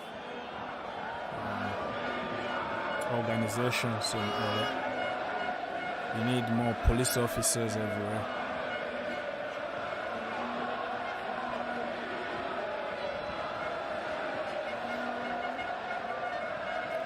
Okay, so let me just read something here. Graham Potter has already held a series of one-on-one talks with senior Chelsea players. He stressed the importance of leadership and dressing room unity and spoken of his open door policy. He's been keen to listen and ensure he quickly understands the culture of the club. Okay. You don't want to see any division in the dressing room. So the division happens when some people are not happy, they are not playing, and they are complaining, and their friends are going to just be not happy too, and then it's going to show up on the pitch and all that. So it's good. Good to try to put them together. On the 19th of September, okay. That is the Queen is going to be. So the 19th of September, let's make sure. I don't think they should cancel the second weekday. I just think that they should just go ahead. But I heard that they're afraid of people like disrespecting the Queen in stadium, and people are gonna pay too much attention to that instead of other things. So I don't know what's gonna happen. But yeah, if we don't have Premier League football, we're gonna have the Bundesliga. Why not? Or the French League. Let's go. 78 minutes in my location, people, and still. Oh man, still 1-0. I want PSG to lose today, or at least draw. They need a very tough game because they are used to having like very, very easy games. So when it comes to the Champions League, they don't do good because they are not tough enough. They are not challenged enough in the domestic level. Mbappe is complaining again and throwing hands up and demanding for the ball. 69th minute in my location. So Mr. Akambi, thank you for letting me know about the 19th of September. I think it will be a big event because president pretty much from every country are going to be there. They're going to send probably their representatives if they have no time to go there. But I think everybody is going to try to pay respect to the Queen. So it's going to be a security nightmare. So, security nightmare. So they need more body. They need more police officers. Or they might need some help from other countries. Why not? To come and help with security. Especially security in England, they don't have guns. Which is surprising because I don't know how you can protect the entire crowd of people trying to break without having something that can scare them away. They are there with their horses and their stick. Penalty, 17 minutes.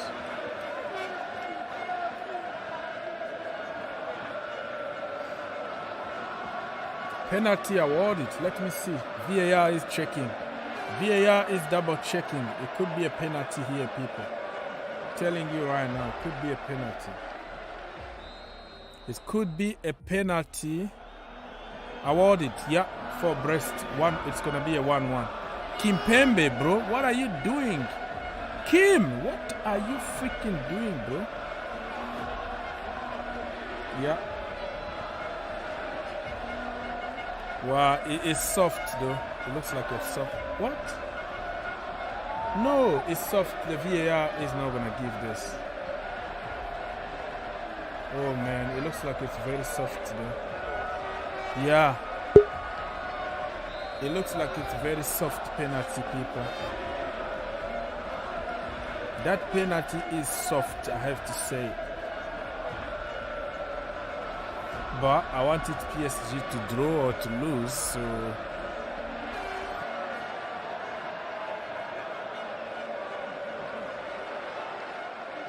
They missed it. They missed it. Corner kick from Donnarumma. So still 1-0, man. Brest missed their penalty.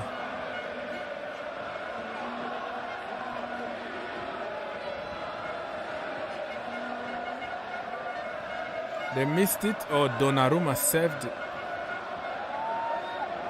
Oh, I even forgot that this guy here plays for Brest. What's his name again? The guy who he played also in England for Leicester City, if I'm not mistaken. Donnarumma, man. Donnarumma been criticized a lot lately because of his antics and his lack of concentration. But he saved the penalty. He saved PSG. Donnarumma is back again. So still 1-0. They missed the penalty. Brest missed the penalty. Oh my goodness me.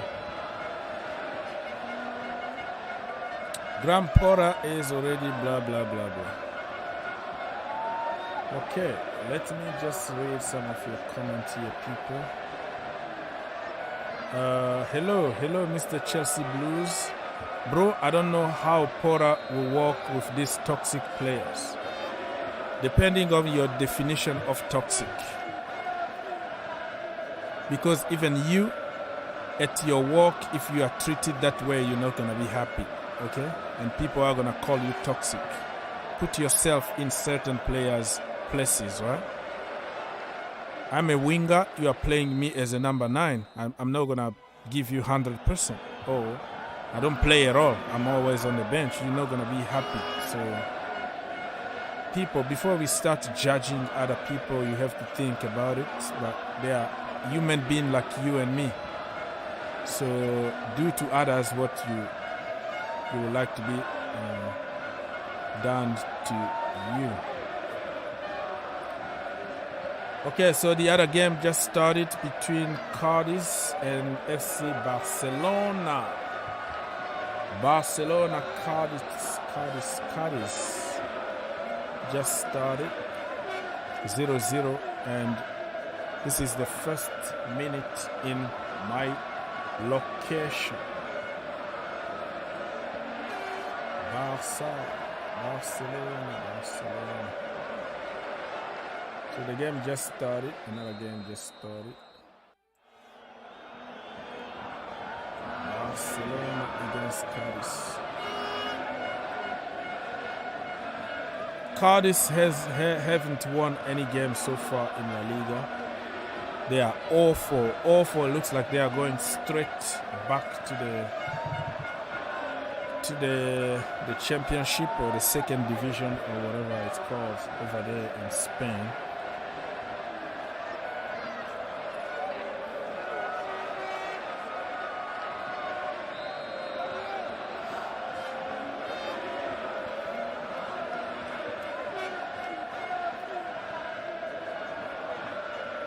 You're not happy? No football for what people die all the time? What do you mean by that? I mean, you have to respect people's traditions, bro. Listen, there's football somewhere else. You just need to enjoy some other leagues too. I was watching the Bundesliga earlier on. I watched Kalim Hassanadeh and Timo Werner. You have to learn how to watch football beyond Chelsea Football Club. You can even go to your local game, you know. Probably your college or whatever playing this weekend. Just go. Or just go play football in the park with your friends. You're going to enjoy it. Okay?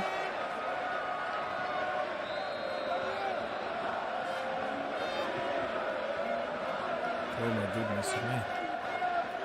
He said that he's going to play Mount because he's English. My channel is about discrimination, my brother. I don't talk about race. I don't talk about origin, your passport. I don't care. I just care about people playing for Chelsea Football Club. When Lampard was there, Lampard only likes English players. Mason Mount was in trouble. Tammy Abraham was in trouble. Even Reece James. But Reece James, you don't have a choice now because he's that good that people find it very difficult to criticize him. But he was also part of the Lampard narrative, Lampard Sons. Nobody's mentioning him as a Lampard Sons because he's successful. But if he was a failure, he was going to be Lampard's son until now. So I don't want this discrimination. I'm a black man living in America. I see discrimination every single day. So I don't want to hear about, he's English. He's from Nigeria. He's black. He's Asian. He's... No. It doesn't exist in my channel. Let's treat people just like anybody else. We are all equal. We all support Chelsea Football Club. And if you're going to blame Porter for using him, did you say the same thing when Thomas Tuchel was there? Thomas Tuchel is not English, but he's using Mount every single game in the wrong position to begin with. So your problem is that just don't use English players, right? So it tells you that you are going beyond football. This is becoming just racism or tribalism or xenophobia, discrimination. Has nothing to do with football, my brother. So you have to stop this because Thomas Tuchel wasn't English. If Mount is going to be used, that means the manager sees something in him. Wow. I'm so shocked by the discrimination in the Chelsea community, to be honest with you. So shocked. Online discrimination and tribalism and racism online, man, it's just in another level. And Porter is going to be under a lot of pressure, first of all, because of his passport, because he's English and nothing else. Nothing good will come from England. But you forget our teams is like 99% or 95% all foreigners. So why do you have a problem by just using a couple English players? Why that is a problem? And English people created this club for us. It's just like coming to your village. You worked very hard for something and somebody is coming to take all the credit and you start hating the villagers. Like, who do you think you are? This is our village here, right? Just leave us alone. That's how they feel there. So I don't like this kind of discrimination, bro. So probably next time just avoid to say it. Just let's talk football and not about where people are coming from. Porter and no Porter, people are going to be even more cruel on him because of his passport. The first loss is going to be the end of the world. Oh, look at that. Comparison with Thomas Tuchel is going to be always there. You never say that when Thomas Tuchel was using him every weekend. I was crying and screaming and begging here that, hey, give him some rest or at least play him from his natural position. So Mount is going to cook under Porter or under any manager in the world. He's a dream. If you know football, you know what I'm talking about. But you're not going to see it because of our mindset and agendas against the academy and English. So you don't see the good side of him. It's always what he doesn't do. But the guy been like best Chelsea player back to back for 2 years. No coincidence about it. 8 minutes here in my location. Barcelona 0, Cadiz Cadiz FC 0. PSG 1. Brest 0. And the game is going to end very soon. It's 81 minutes. Kylian Mbappe is out. He's not happy, of course. Always gives bad attitude when he subs. But I think the manager is trying to get him to save him for the game on, I don't know what day they're going to play, Wednesday or Tuesday, I don't know. But they have another game against probably, what team again? I don't know, I forgot. But he's been saved for the Champions League, but he's giving people attitude. I don't like people with attitude. If the manager says come out, just get out. Get the hell out of.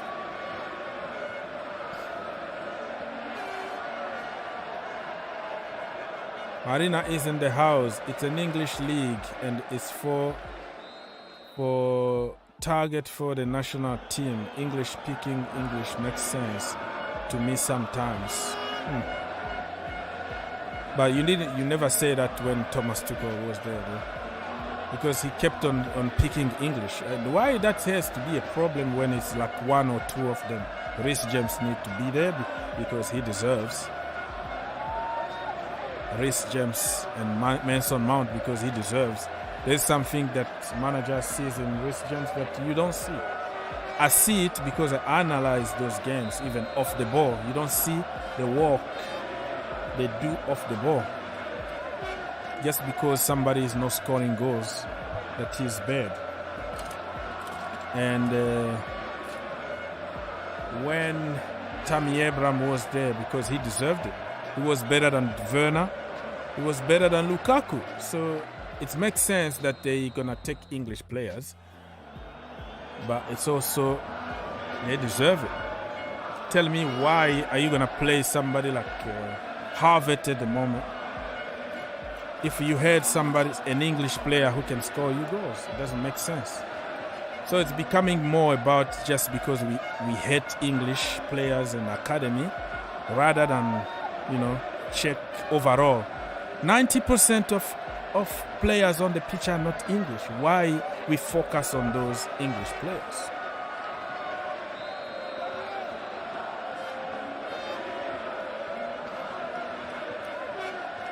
Come on, corner kick for Barcelona.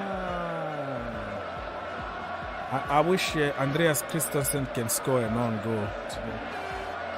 On goal for or Gilles Koundé on goal today.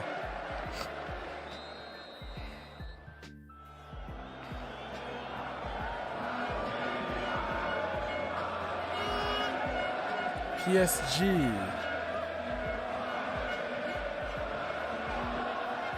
This guy here, Chelsea Blues, say, bro, English media always talk crap about foreign players.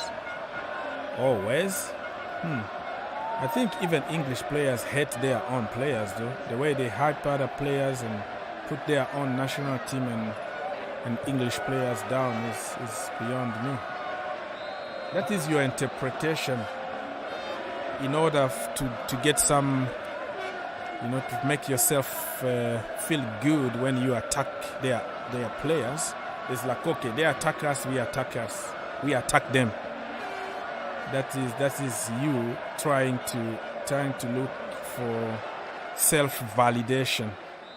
Tell me what English media talk crap about what. Just give me an example, and I'll give you thousands of examples of you hating on people for no reason. And if English media talk bad and hype their own players, you can't blame players because it's not their fault that they've been hyped. Okay? So what that has to do with Mason Mount here? Wow, I am discovering a lot of stuff since I started this. I see the world in a different way. Like, people are just so evil. Like, you can't believe the amount of evil certain people just get because of who they are. Like, I never ask anything. but just because of your color or where you're coming from. And the amount of jealousy and evil some people are victim is just beyond me. You didn't choose to have that passport, bro. Why you hate them? Because it's their own local. It's their team. They created the team for us.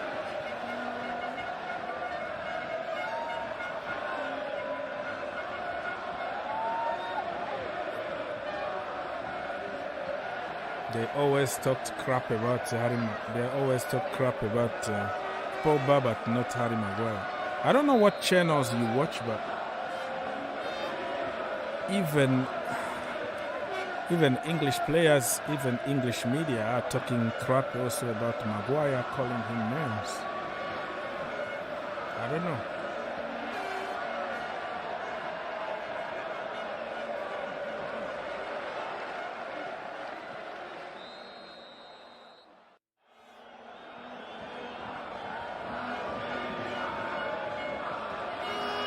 I don't know. Yeah, it's just like I was in South Africa when the xenophobia attacks on foreigners happened, right? I was in South Africa. I had to fly back home quickly because of what was happening. Like local guys attacking foreigners because they say that they were like getting their jobs and whatever. I had to take a rental car back then because I didn't have a car over there. I used to take a train, but I was so afraid of them asking me Werner and try to talk to me in the local language, and if I don't speak them, they can attack you and stuff. But what I mean is that there is always a problem with local boys and foreigners. Like they don't like each other. Sometimes, not all the time, because only stupid people do that. But yeah, you don't like them, you leave them. Don't even support them, go support your local team. Simple as that. They created their own team. We adopted their team. We have to respect them. Because everywhere you go, my brother, you will find people hyping their local boys. Because it makes you feel pride of your country, right? It's just like Olympics. You go there and you feel good because your boy from your country did something. It's about the pride. What do you expect them to do? They're supposed to say something good about their local boys. We all do that every single day. So they don't have a right. They created their own team, they created their own leagues, but they don't have right to enjoy their own kids. That is strange. Alright people, the game is about to end here in the Stade de France. Only one. Stade de France or Parc des Princes? Parc des Princes. Still 1-0. Between PSG and Brest, or Stade Brestois, it's the name, okay? Don't get it twisted. It's a city in France called Brest, but it has nothing to do with women stuff. So they had a penalty and they missed it. Donnarumma was on fire today. Without Donnarumma, oh my goodness. Donnarumma just saved them again. Donnarumma deserved a performance like this today because he's been under a lot of pressure lately because he's been conceding some stupid goals. But today he's really on point. Really on point. Donnarumma.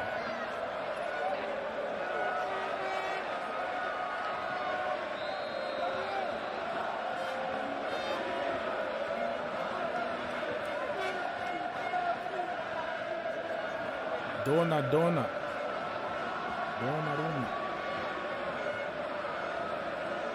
How many minutes added? I don't know. I don't know how many minutes added here. Probably it's going to be 4 or 3.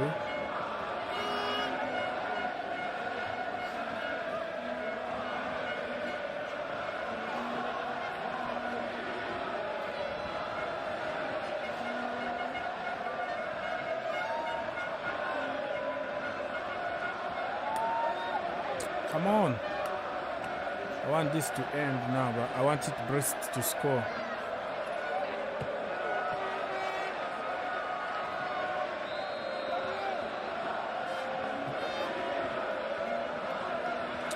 Come on. End it now. Barcelona and Cadiz people, stay calm because on goal from Kunde is coming.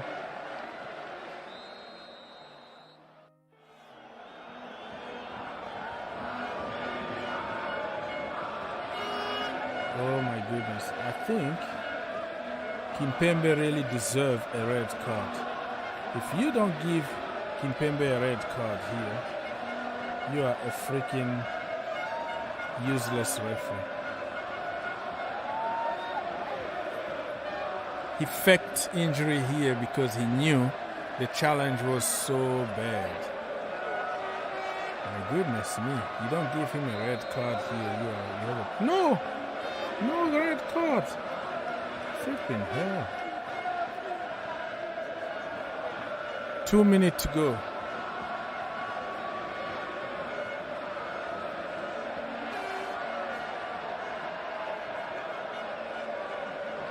He didn't even get a card. I don't know how that works, but he really is lucky. Lucky to stay there.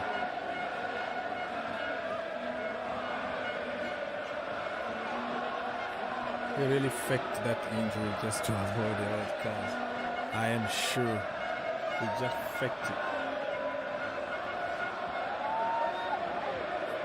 Even the manager, if you look at the manager's face, you will see that everybody really expected a red card there. Yeah.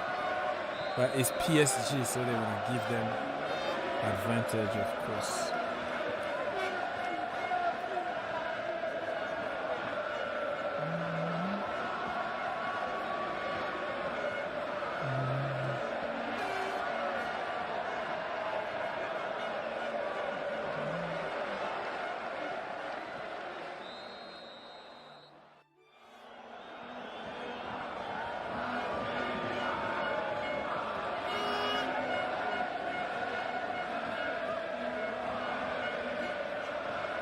Okay, 30 seconds to go in this game, people. Timo Werner get an assist today. Yeah, I saw it. I was watching the game earlier. Yeah, he's on fire. Even when he doesn't score, he's gonna assist. He got 4 goals in 4 games already. He's on fire, man. I kind of feel bad that we sold him for 20 million. That was cheap.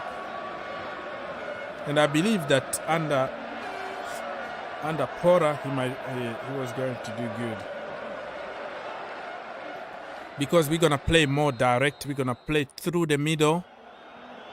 You know, behind defenders. Boom, boom, boom. Instead of to the left, to the left, to the right, to the right, to the side, to the side. And cross and hop, cross and hop. Now we're going to play a little bit of through balls. Bam! Let Raheem Sterling deal with it. Cook. Let Aubameyang cook. Let Hakim Ziyech cook. Christian Pulisic cook. We're going to have a little bit of freedom this time to cook. So, yeah, I know Werner was missing even one-on-one, but I still believe that if we create more, we're going to have more chances to score. Look at him now. What the hell? It's 5 minutes already past. It was supposed to be 4 minutes. Alright, the game is over, people. PSG won 1-0. It was a difficult game for PSG. This is the kind of games that they need before the Champions League, because they feel so comfortable in the French league. So when it comes to the Champions League, they don't take it seriously anymore, because they think they're still playing in the French league. And Marina is gonna call it the farmers thing, whatever. Blah blah blah. Marina, you are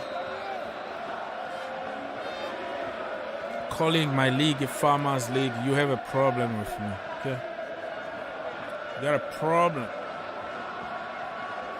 So PSG just won 1-0. That's the most important. Now up to the Champions League next week.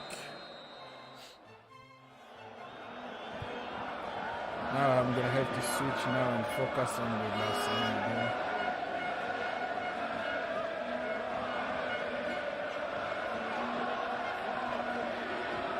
Let me see. Porasexual. That is your new screen name is Poras Mount out. Okay. Mason Mount out. Okay. Alright. It is what it is. Yeah.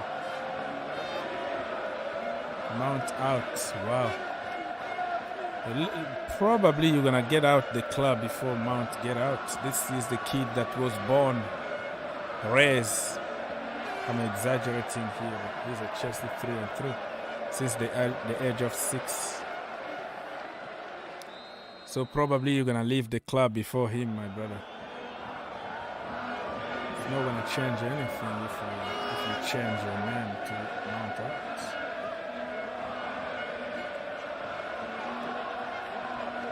Alright people, so we still have this game here, Barcelona game. I don't know how long I can continue with this and how much energy that I have, but I will see. Let's see how the first half goes before I make a decision. So if you have a question, you can ask. If you want to come here and talk to us, feel free to do so. The link is there on top of the chat for everybody to call for free. Barcelona, Catalunya.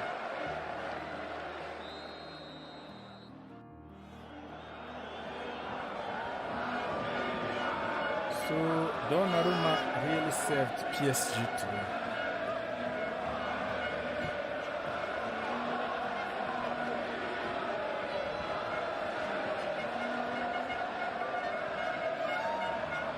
We have in Serie A right now. What the hell? Ethan Ampadu lost again. Man, I feel for the boy. Every team that we loan him out is just like he's unlucky. Always fighting for relegation and get relegated. So I think he went to Spezia, right? Spezia, Ethan Ampadu. They lost today against Napoli 1-0. Sampdoria against Milan is coming very soon. PSG against Brest already finished. And tonight we have the MLS, but not many people really care about the MLS. I care about the MLS because I watch Slonina Gaga, my own brother from Chicago, and some other teams here. It's a good level though, you know. MLS is in a good level. The mindset is like, oh, they are Farmers League, retirement homes, you know. But now we have so many Brazilian, South American players here, and many European teams coming here to play, and then it's just like a stopgap before they move to Europe.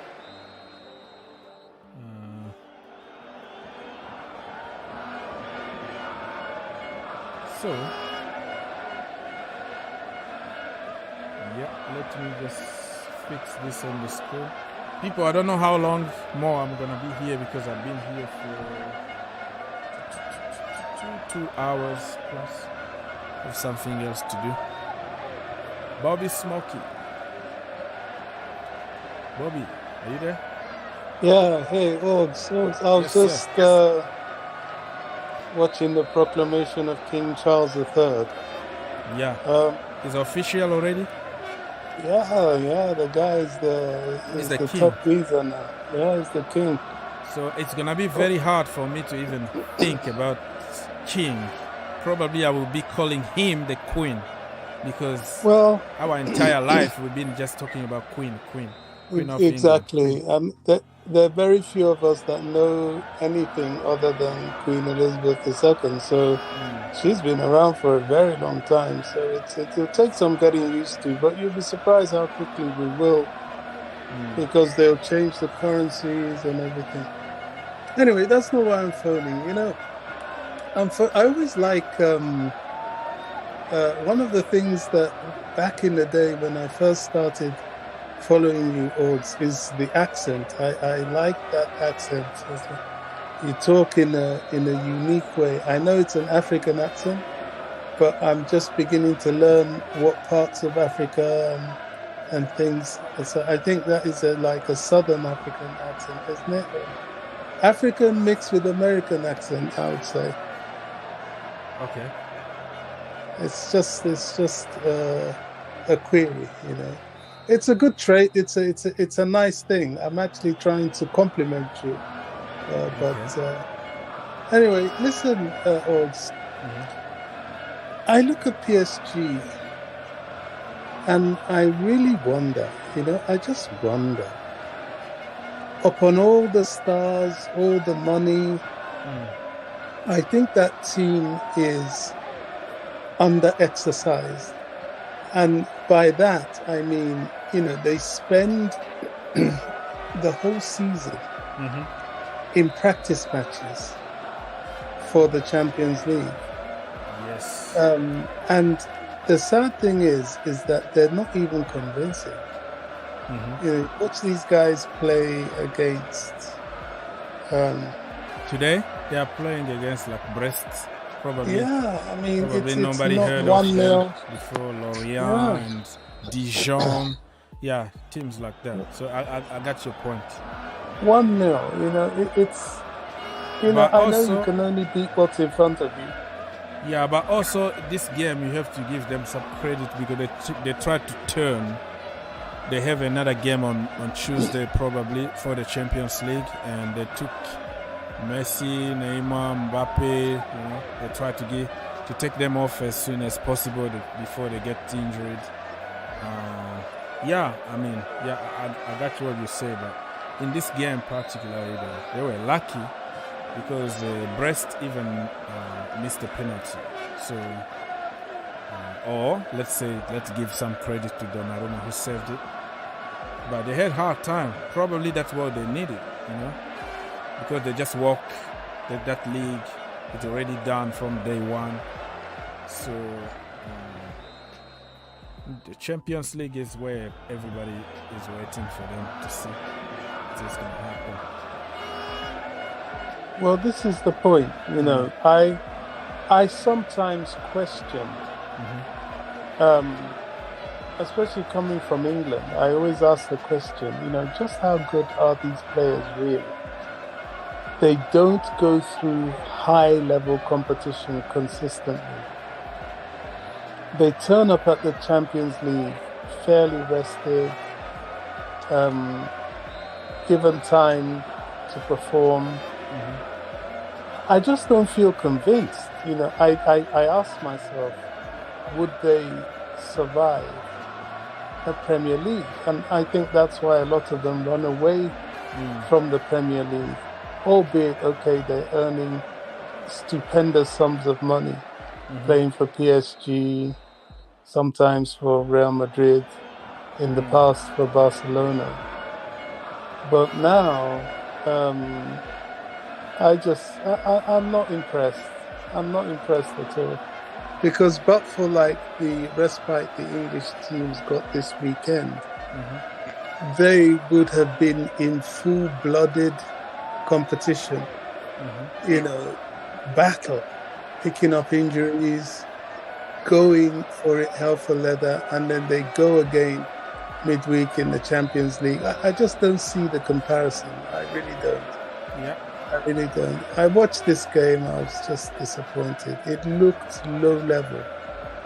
Yeah, it looked, B-rate. It just wasn't.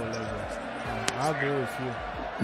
It wasn't. I don't know how far they can go this season, though, in the Champions League. Let's wait and see what's gonna happen. Well. So, Bobby, I haven't even asked you about Porter. What do you think about the new manager? I spent a lot of time on the stream. Over the past few days, I've been avoiding the whole thing. I spent a lot of time on the stream this morning. Potter is really left to be seen, isn't he? There's a lot of speculation. People are saying, "Oh, he's going to do this. He's going to do that." It's all left to be seen. It's a strange move, but I understand the move. The new owners, in a nutshell, just wanted their own person. We've seen this before. Roman did this to Ranieri and brought in Mourinho. Now, Potter isn't quite like Mourinho. He's not a European champion, but he's this up-and-coming young tactical genius that is very, he's the next generation, really. Yeah. And so they've done a little bit of the dirty on Tuchel. And I think what hurts about Tuchel was the way he stood for the club when he didn't really have to during the transition. Yeah, before I forget that, because I'm sorry, I respect your opinion. I respect everybody's opinion on that. The problem with me on that is I don't wanna sounds like without him Chelsea were going to disappear kind of comment, because everybody is saying, yeah, he was there when we were in crisis, but people also forget that he got paid a lot of money to do that. And in Chelsea, I don't remember when the last time we had a spokesperson for the club. It's always the manager or the head coach who will answer to questions during the press conference. It's not beyond press conference where people calling your house and asking for questions. It just happened that we were in crisis and he had to answer some questions. The way I see it now is okay, without him, he did us a huge favor by staying at Chelsea Football Club. First of all, he didn't stay for free. We were paying him 8 million a season or 10 million or whatever it was. And then answering to questions is the duty of the manager even during crisis. We didn't know we were going to be under a crisis. So thank you for what he did. But people make it sound like he was the only person that saved Chelsea Football Club. I've seen even sign of people save the bridge, or people like you had to give money from your pocket, $1 donate just to save the club. That was the more crisis to save club than the club who is already rich and who is going to be bought. So I respect everybody's opinion, but I don't want to put my club down and sounds like an individual somehow did some kind of miracle to save Chelsea while he was gradually paid a lot of money to take questions in press conference. I don't know what people were expecting, Marina or Abramovic to come out and talk. That is the role also of the manager. That's the way I see it. But you can continue. Well, the truth is that, look, it was an unprecedented situation. It was a sanction of total freezing of assets, and at one time, an unsustainable level of expenditure, which probably meant that the club could not even have its players travel for away games. In fact, I think a measure of that travel was actually at one point even paid for by the players. Now, and they got their money back. Everybody that spent money there, the assets was unlocked and everybody got their money back. That's the Well, thing. yeah, but they're not there to lend money to the club. They're there to earn money from the club. And yes, I hear what you're saying. He's there to answer questions, and he's paid to answer questions about footballing related issues. But while Marina and Bruce Buck were feigning injury and ducking the press, he was asked questions about things he knew nothing of in relation to the sanctions, in relation to the business dealings of the club, and in relation to the sale. He knew nothing about that. Now, what I feel about Marina, I have very little respect for her, especially after the whole Rudiger situation. But where I get even more angry is that had this been the time of Michael Emenalo, they would have thought nothing of throwing him under the bus in the direct line of fire, like they always did. It was him that had to come out to talk about the sacking of Mourinho. It was him that had to come out to always refer to any crises that raised up at the time. Marina conveniently will duck out of it. That's when she remembers she's a woman and pretends to be sick, and everybody has to feel sorry for her. I don't buy that. I hate manipulation. Yes, Tuchel was paid very well, but in this day and age where there's no loyalty, he didn't have to do it. Manchester United, you know how much the media hate Chelsea. Manchester United were already circling and pushing their agenda to try and get him. He was even courted by Real Madrid and Barcelona, to which he categorically refused. Now, they would have paid him handsomely to go there, but he refused. He didn't want any further instability to come to the club, and it was a precarious time.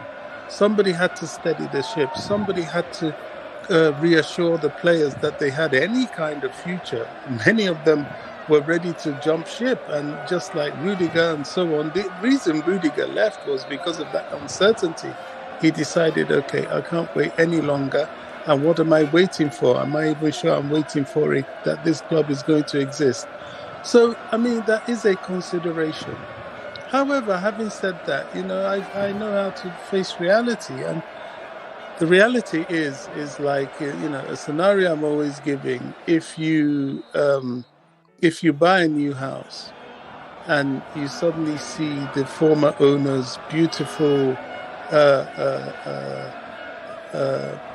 designer settee in the house, yes, it might look nice. Yes, you might even consider keeping it. But after a while, something in you tells you, nah, I don't want it. I want my own stuff. Exactly. So that's just how I look at it. I just think these guys, they came in, they saw Tuchel, elite manager, one of the top 5 managers in the world. Okay, let's try him. Let's see if he can go with what we're saying. And when they found that there were various things he wasn't really doing, Tuchel had the keys to the kingdom, as somebody said in one of the platforms I was in. How many people in the world would be able to have at their disposal the dictation of close to £300 million? That is a staggering money. And he didn't really know how to use it. There's all sorts of rumors out there about formations and things. Yes, the owners should ask him to explain the formations. They want to know. They want to understand. If you own something and you're employing someone and they're doing something, you'd like to know, what they're doing, what the plan is. So I get it. I'm a Tuchel in. I've gone to war, I think, on your platform and other people's platforms to defend him. Yeah, I really have. But I get it. I understand why they've done this. It's a gamble, because nobody who's anybody but God Almighty knows what is going to happen with Potter. We can only hope, and time will tell. We will see. He's had a little respite, that he's got no game this weekend. So a little bit of time to train more with the players, talk to the players, even if it's only a couple of days. So it's one of those, But however, I always tell fans and remind those with short memories, when Roman Abramovich bought Chelsea, Ranieri who helped him secure the deal by getting us into the Champions League with that last-minute goal from Jasper Grønkjær against the Liverpool at that time. Yeah. Remember? Yeah. And Ranieri, who even in the reign of Abramovic got us to the Champions League final against Monaco, he got rid of him for a Champions League semi-final against Monaco. He got rid of him for Jose, who eventually won the Champions League, who was an up-and-coming young manager with Porto. Yeah. So it happens. And why did Roman get rid of Ranieri? He was just trying him. He tried him for that season because he was there and he met him there. But that same normal human instinct, I bought something nice and new, I want all my things there. And Mourinho was his choice. So just like these guys, Potter is now their choice. Potter has cost them in excess of £100 million in compensation, backroom staff and everything. You know, 100 these million? guys, Oh wow, that is a lot. 100 of money. million, yeah. If Wow. you add it all up, his own compensation was 21 million. You know, the backroom staff, everything. I think they had to compensate, in fact, more than 100, maybe close to 200, because they had to pay off Tuchel for 70 million. So, you know, Tuchel's got some big payoff. You know, Yeah, that's what I said. Like he got also. Yeah, I got your point. What I'm trying to say here is like, I know Thomas Tuchel really did a great job during that crisis, and he had the right to leave. But like making my club sounds like we were going to perish. We were going to disappear because of him. I refer to you to back in the day when Bobby, you had to take your dollar out of your pocket to save the club and put like cash money. That is more crisis than somebody who is getting paid like 10 million to answer to 10 minutes or 30 minutes in the press conference. And then even if he left that time, even with barely money to do anything with. Yeah, even if he left, even if he left, I think Chelsea were going to continue. I mean, probably we were not going to qualify for the Champions League this season, or something was going to happen, but you never know. Probably somebody from the academy was going to take over and carry us for 4 months and probably perform even better. We never know what was going to happen. But for people to put my club down and make it sound like without him, it was him who saved us from everything, it's kind of no. My club is better than anybody. I've seen people come and go. Even if he left, we were going to find somebody else and we were going to continue. That is the point I'm trying to make here. Like he did it, not for charity. He was paid to do that and he did it. He showed some loyalty because we just gave him extension of contract and more money, you know, on top of the initial 18 months that he had before. So I think that was like the minimum he could have done. And he knows that he doesn't have to rush anything because even Chelsea sacked him today. He's going to sign for Real Madrid maybe tomorrow. Who knows? He might even go to Manchester United when they sack the other guy. He's not going to be out of job for a long time. He's an elite manager. He's going to get a job somewhere as soon as possible in the big top level. So I don't worry about him, but I worry more about my club. And my club can't be reduced to, an individual saved. No, people, like everybody saved the club, not an individual. But thank you so much for responding to tough questions for 10 minutes or 30 minutes. But saying that he saved us and he did us a favor by staying, I don't really think that was such a favor because you got paid to that. It's not charity organization or something. That's the way I see it. Yeah, I agree. I understand where you're coming from. I'm just making that point because, you know, you and I both know that this day and age, loyalty is a very difficult thing to come by. you know, in society, not to mention in business and in the workplace. And he showed some loyalty. Even Christensen goes and kiss the badge of Barcelona. Oh, there you go. And say, when I was a child, I wrote a letter saying that I love Barcelona, blah, blah, blah. There you go. There you but go. When he was there in the academy, I was pumping him. He's one of us. He came through and look what he did to us. Goes there kiss the badge. Oh no, I always liked Barcelona. Come on, man. Yeah, loyalty doesn't exist anymore. Yeah, so, you know, when the ship is sinking or rocking, like we certainly were when Roman was sanctioned, and at one point we were facing liquidation. We were on the precipice. We really were.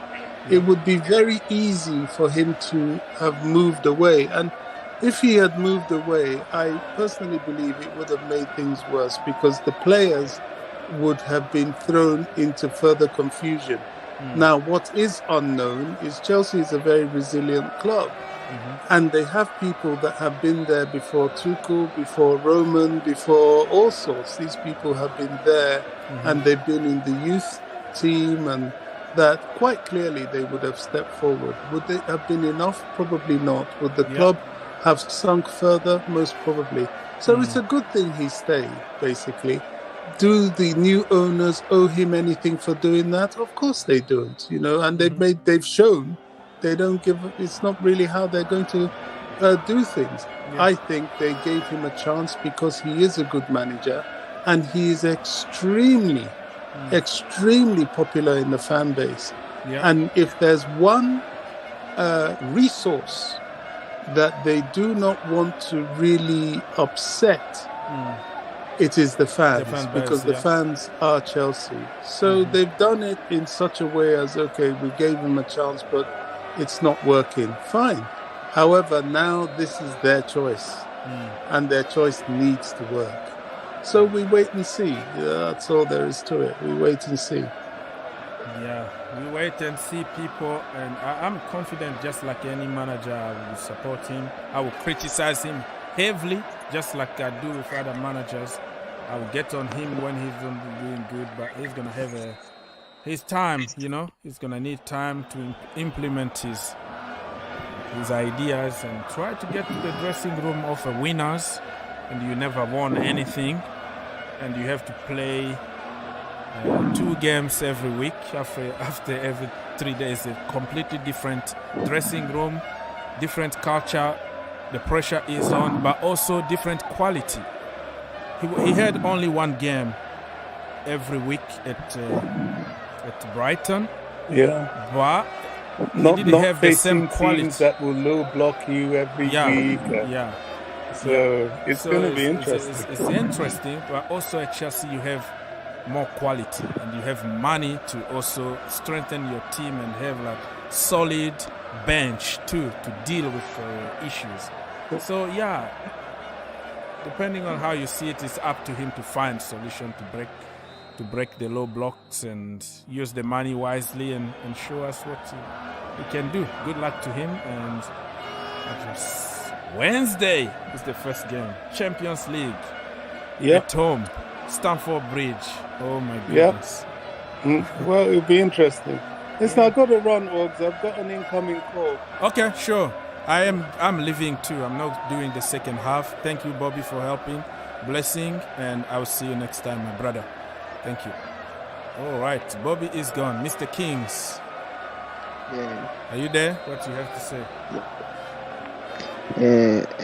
I'm enjoying the conversation right from the beginning. And I think we need to give Porter some time and just look at him.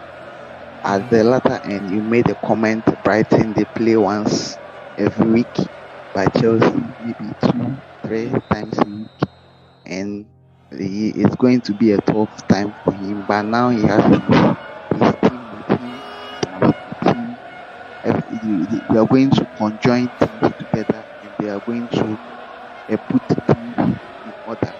I just want to add into the conversation. You have your microphone. You have your microphone too close to your mouth, so we have a lot of echoes. Can you take your microphone a little bit away? so we can try if it's gonna work. Are you okay? Yeah, go on. Are you okay? Mm-hmm. So I just want to find the conversation that we were having earlier with Bobby. Yeah, go on. Tuchel never. I like what he did, in the sense that we got to a tough time where if he had a chance to leave because sanctions here, money, owners are being queried around and everything, but he stood. Yes. So we appreciate that. But he got to a time that he was taking decisions. I don't like this player. I want this. And it's when new managers are in, they're pulling money. First, they've got the team on that handsome of amount, and they're giving you 300 million. So, like, they are expecting, and you lose your first match, they won't take it easy. Yeah. Okay, so Tuchel, I like Tuchel. He gave us a glory. We never thought like having these 3 caps. It was through his idea, his strength, his encouragement to the players, and we had it. We gave him the glory, but it got to a time that it was getting out of hand. So you think that it was a right decision to get rid of him? Yes, it was the right decision to get rid of him for now. So that, I mean, at first I thought he should have left by himself to save his glory, to save his credibility. Now that you are sacked, although fine, when you step out there, you get another team. Getting another team will be very easy to win because he has the credibility to his side. He won the Champions League, huh? Yes, he won the Champions League. But so that guy, listen, he's not gonna be out of the job for a long time. Yes. Because he's good. Yes, I'd never say that he wasn't good. It just didn't work at Chelsea for one reason or another. After the Champions League win, nobody improved. Everybody is going down. So do we have to buy instead of finding solutions? Sometimes you have solutions in the team already. I don't think that everybody there is just crap and everybody else that we're going to buy is going to be awesome. No, there is no guarantee that if you buy Lewandowski, Neymar, everybody and everything is going to be fixed. You have to look for solutions. You have to troubleshoot before you go and buy. Big up Mr. Santiago Munoz. My brother, thank you for stopping by. How are you doing today? Okay. Yeah, go on. You want to say something? No? So, as I was saying, Tuchel is gone now. Let's leave everything behind. Focus on Porter. Give him what he needs for him to step up his game, because now there is a new challenge. At first, he used to play 1 match a day. A week. So what is your expectation from him? What is your expectation? Your acceptable expectation? Okay, I expect that Porter is going to do something. I think I have got what position on the table? What position in the league? And how far can we go in the Champions League? Are we gonna win something? A trophy? FA Cup? Carabao Cup? I don't know. What do you think? What is possible according to you? I can give him top 4. Top 4, okay. The league, Champions League. If we push hard, we can enter into the semi-finals.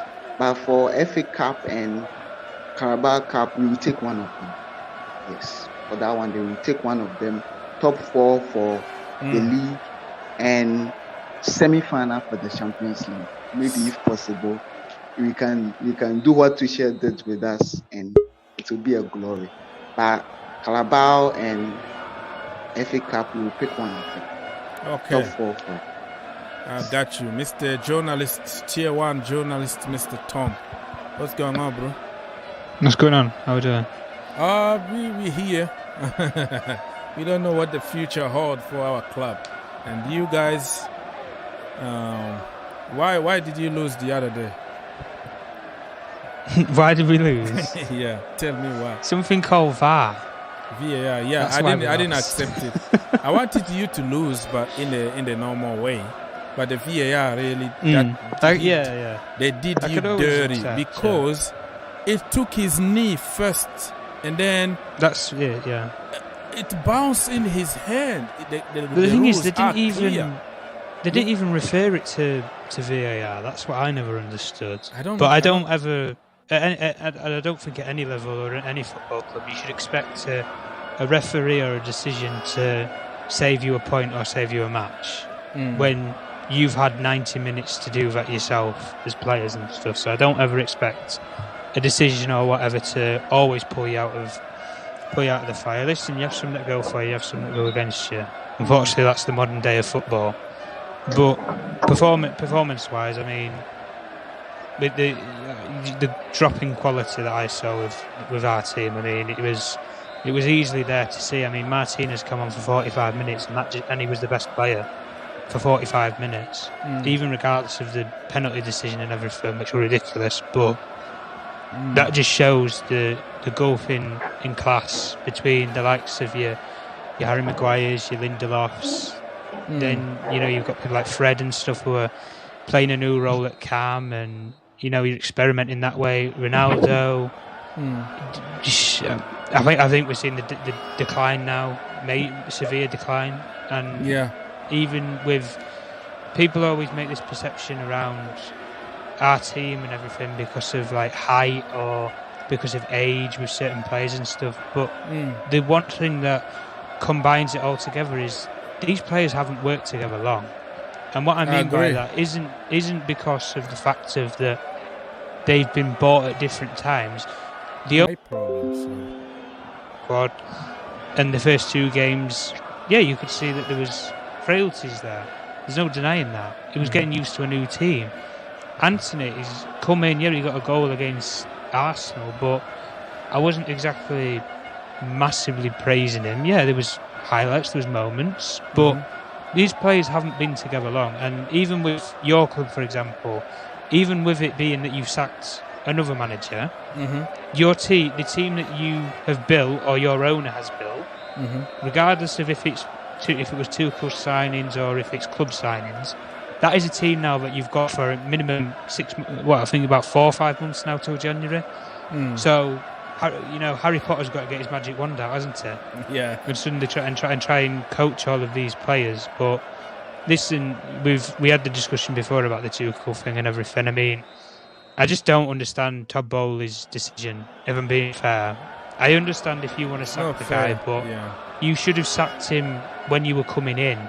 If he wasn't because you didn't employ him, if you didn't think he was the man, he should have gone with the old regime, really. And you've invested £250 million in him because let's be real now. Some of those players, they are not club signing. Aubameyang is not a club signing. He was a Thomas Tuchel signing. Yeah, it's Thomas Tuchel signing. He wanted just Koulibaly. The same as Koulibaly was a Tuchel signing. Fofana was a signing.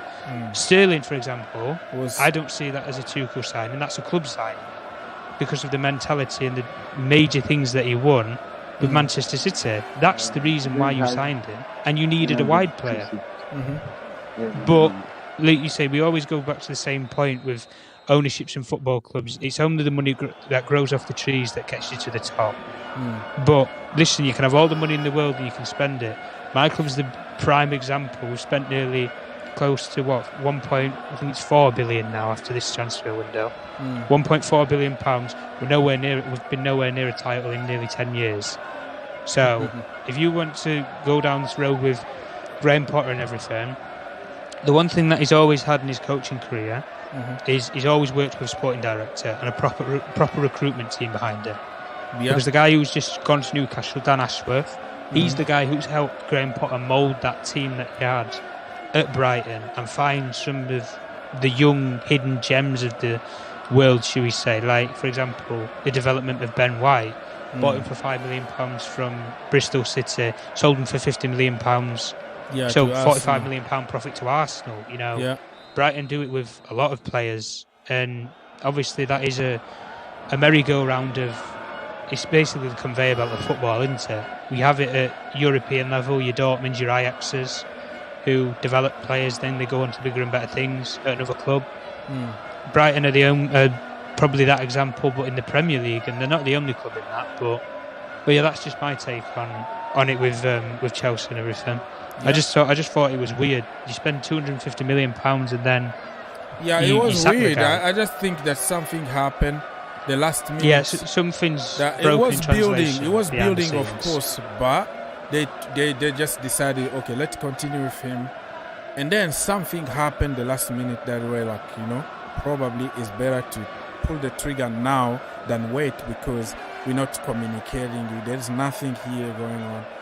You sacked him before the Zagreb game, from what I've heard, anyway. Yeah, I don't. The decision was already made.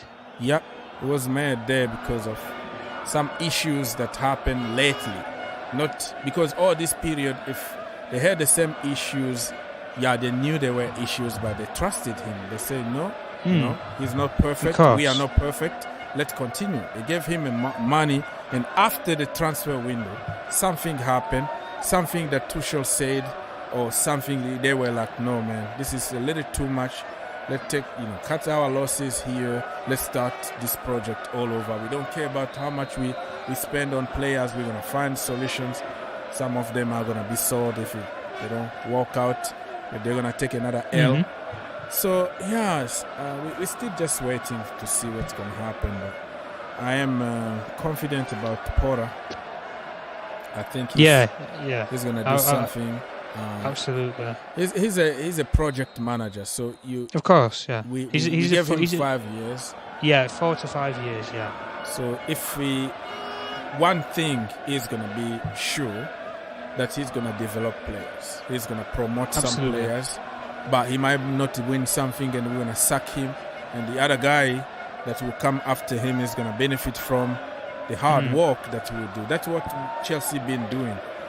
The only thing that I would say, though, about with Graham Potter's appointment is I wouldn't expect any players to be bought over £50 million unless it's I need him. That's Graham Potter's model of playing. And at Brighton, they don't have the finances of Chelsea, but you look at the recruitment at Brighton and the players that he brought through that system.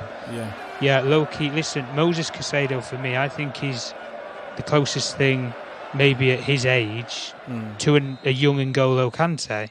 Yeah. If I'm being fair in saying. He's got the same trademarks and models. Yeah, Man United were interested in him before we signed Casemiro. But it was last minute, so we were going to get penny pinched for the whole deal. But it's those sort of players that you find them in South America for like £5-10 million. Yeah. And you save yourselves a fortune on forking out on these players. But the one thing that I would say is, I think what Todd Bowley's wanting to do next is he wants to appoint a director of football for the next transfer window. And it's not about just appointing anybody. I think you need to get, I wouldn't say the best in class, but you need somebody who's going to work well with Graham Potter. Yeah. And that person probably should have and could have been Dan Ashworth before he went to Newcastle. You could have brought the pair of them from Brighton. Yeah, but that was before, though. That was before. This is what we're saying. With sanctions. But if you go into the other argument of it, when Todd Bowley bought the football club, if he'd have sacked Tuchel then, you would have still had a chance of getting Dan Ashworth, because he only just went there. We were not stable. I think it wasn't really the right to sack him, because everybody was. We didn't even knew what the future of the club was like. Their want is really to give him a chance, give him another try. It just got to the point where it's just a little too much for them. But they really plan to work with Thomas Tuchel. But he doesn't communicate. He doesn't have to explain to them why he's making certain decisions, or why he's not changing the system, and why players are complaining about being out of position. I want to know. I'm the owner. I just spent my $4 billion buying this club. So Thomas is like, okay, don't ask me questions, because this is what I do. It's like you are undermining my job or my judgment. I think he lost his head a bit, though, if I'm being fair, with Tuchel, because there was obviously the incident that's infamous now with the Conte situation and stuff like that. And it's like, you can see the volatileness. You've just, dropped points and everything like that, but it's like you're demanding him to look you in the eye and stuff like that. It's almost as if you're taking it out of context of it's a football game. He come to your football club as this major tactician, and he walked out the door as what? But I kind somebody of was. It was basically another Mourinho. He demanded respect. A little bit of fire. I liked it, to be honest with you. I like it with managers as well. I would have sacked him for that. No. There was some of in some of the press conference, like some of the quotes that I read from news articles and stuff. Some of the things that he was saying about like the recruitment and the lack of a leadership behind the scenes, because obviously Miss Marina and Piracek. He was saying those things. And it's same thing with such as players like Mendy, who's probably been affected by the form of not having that guider or that mentor there in Piracek, who I think probably was one of the main reasons why he came to the football club, because he was the main negotiator when he was at Rennes. To get him, I think he bought him for what, 30 million or something like that. So less than that, 25. Probably less than that. And look at you look at the success that he's had, not just domestically with York, but internationally. Yeah, of course, yeah. So that is the way it is. People, listen. I am going to leave very soon because I've been here for more than 3 hours, and I watched the Bundesliga, the French league. Now La Liga continues, Barcelona, but I don't think I'm going to finish this game, because I have to take people out. And tomorrow also we might have a few more games, another show, just to cope with the lack of the Premier League. So, Tom, anything else you want to say, brother? Or I'll see you next time.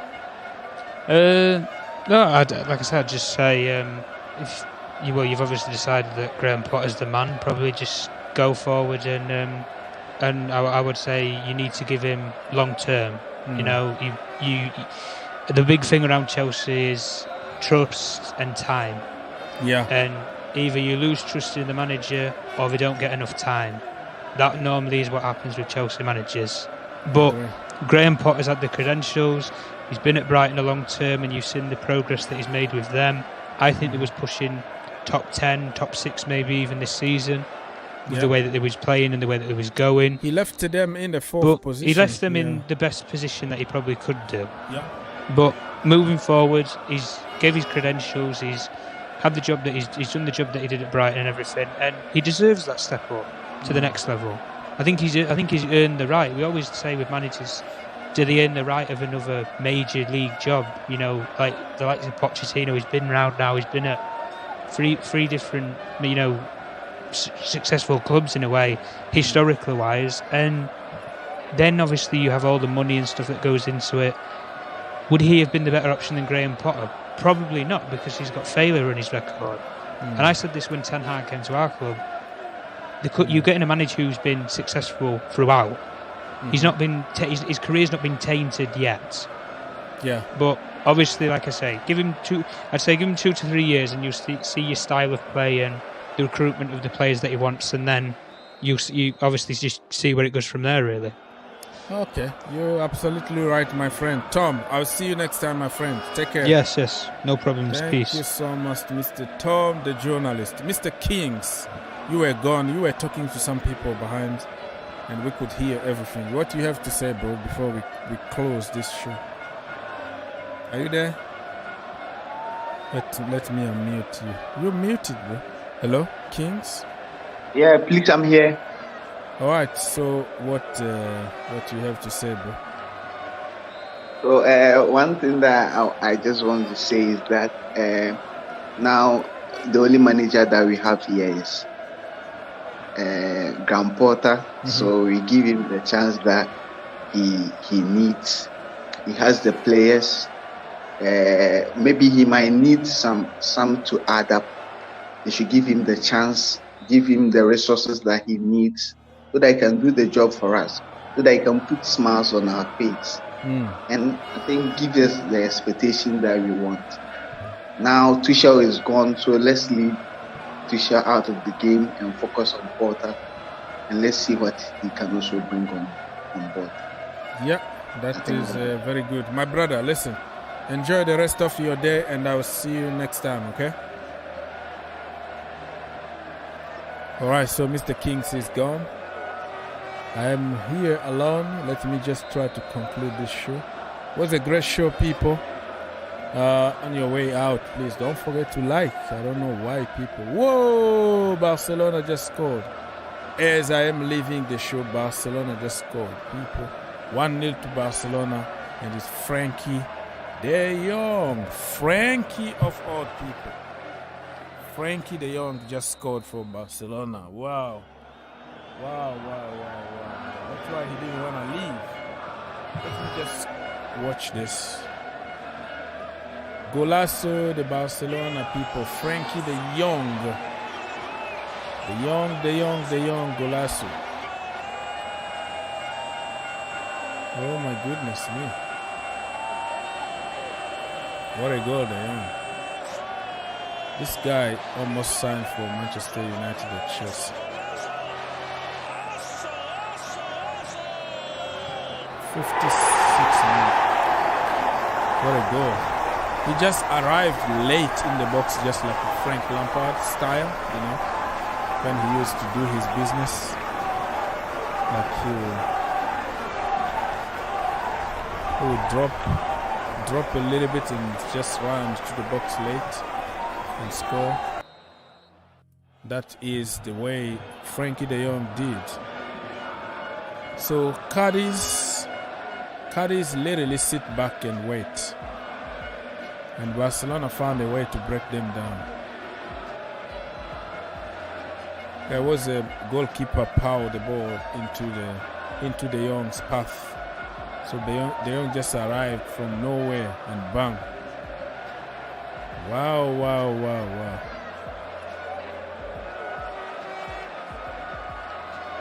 De Jong, number 21. Depay also is playing today. So Depay, De Jong. You see what I'm trying to say? D. Ousmane Dembele is coming on. Ferran Torres is out. Dembele been rested because they have a Champions League game next week. So rotation is key here. Rotation. Rotation.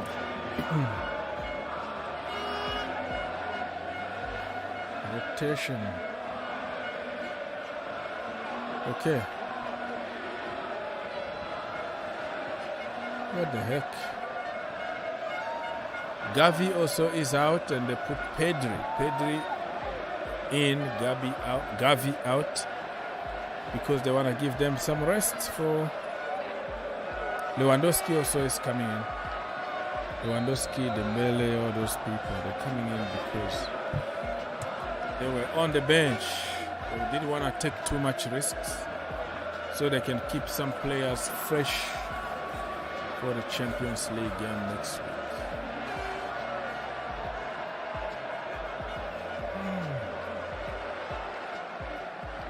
So Gavi actually is going to sign a new contract with Barcelona very soon after long negotiations, and discussions are finally moving to the key stages to get it signed.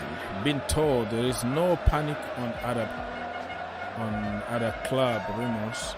Barcelona consider Gavi new deal as matter of short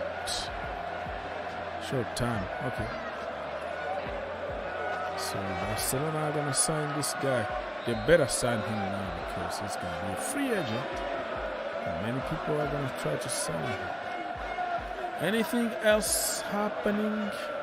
The King, the New England King, the King of England, the King of UK, United Kingdom.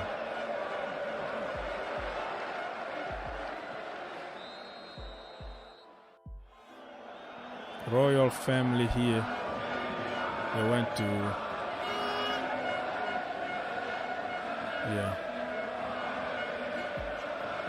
sad, man. The Queen is gone, people.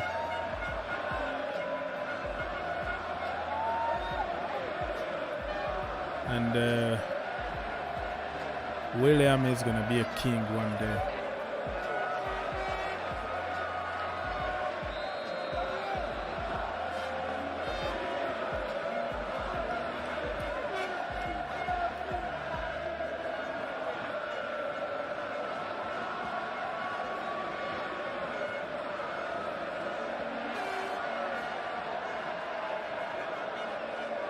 Favorite grandchild. Okay.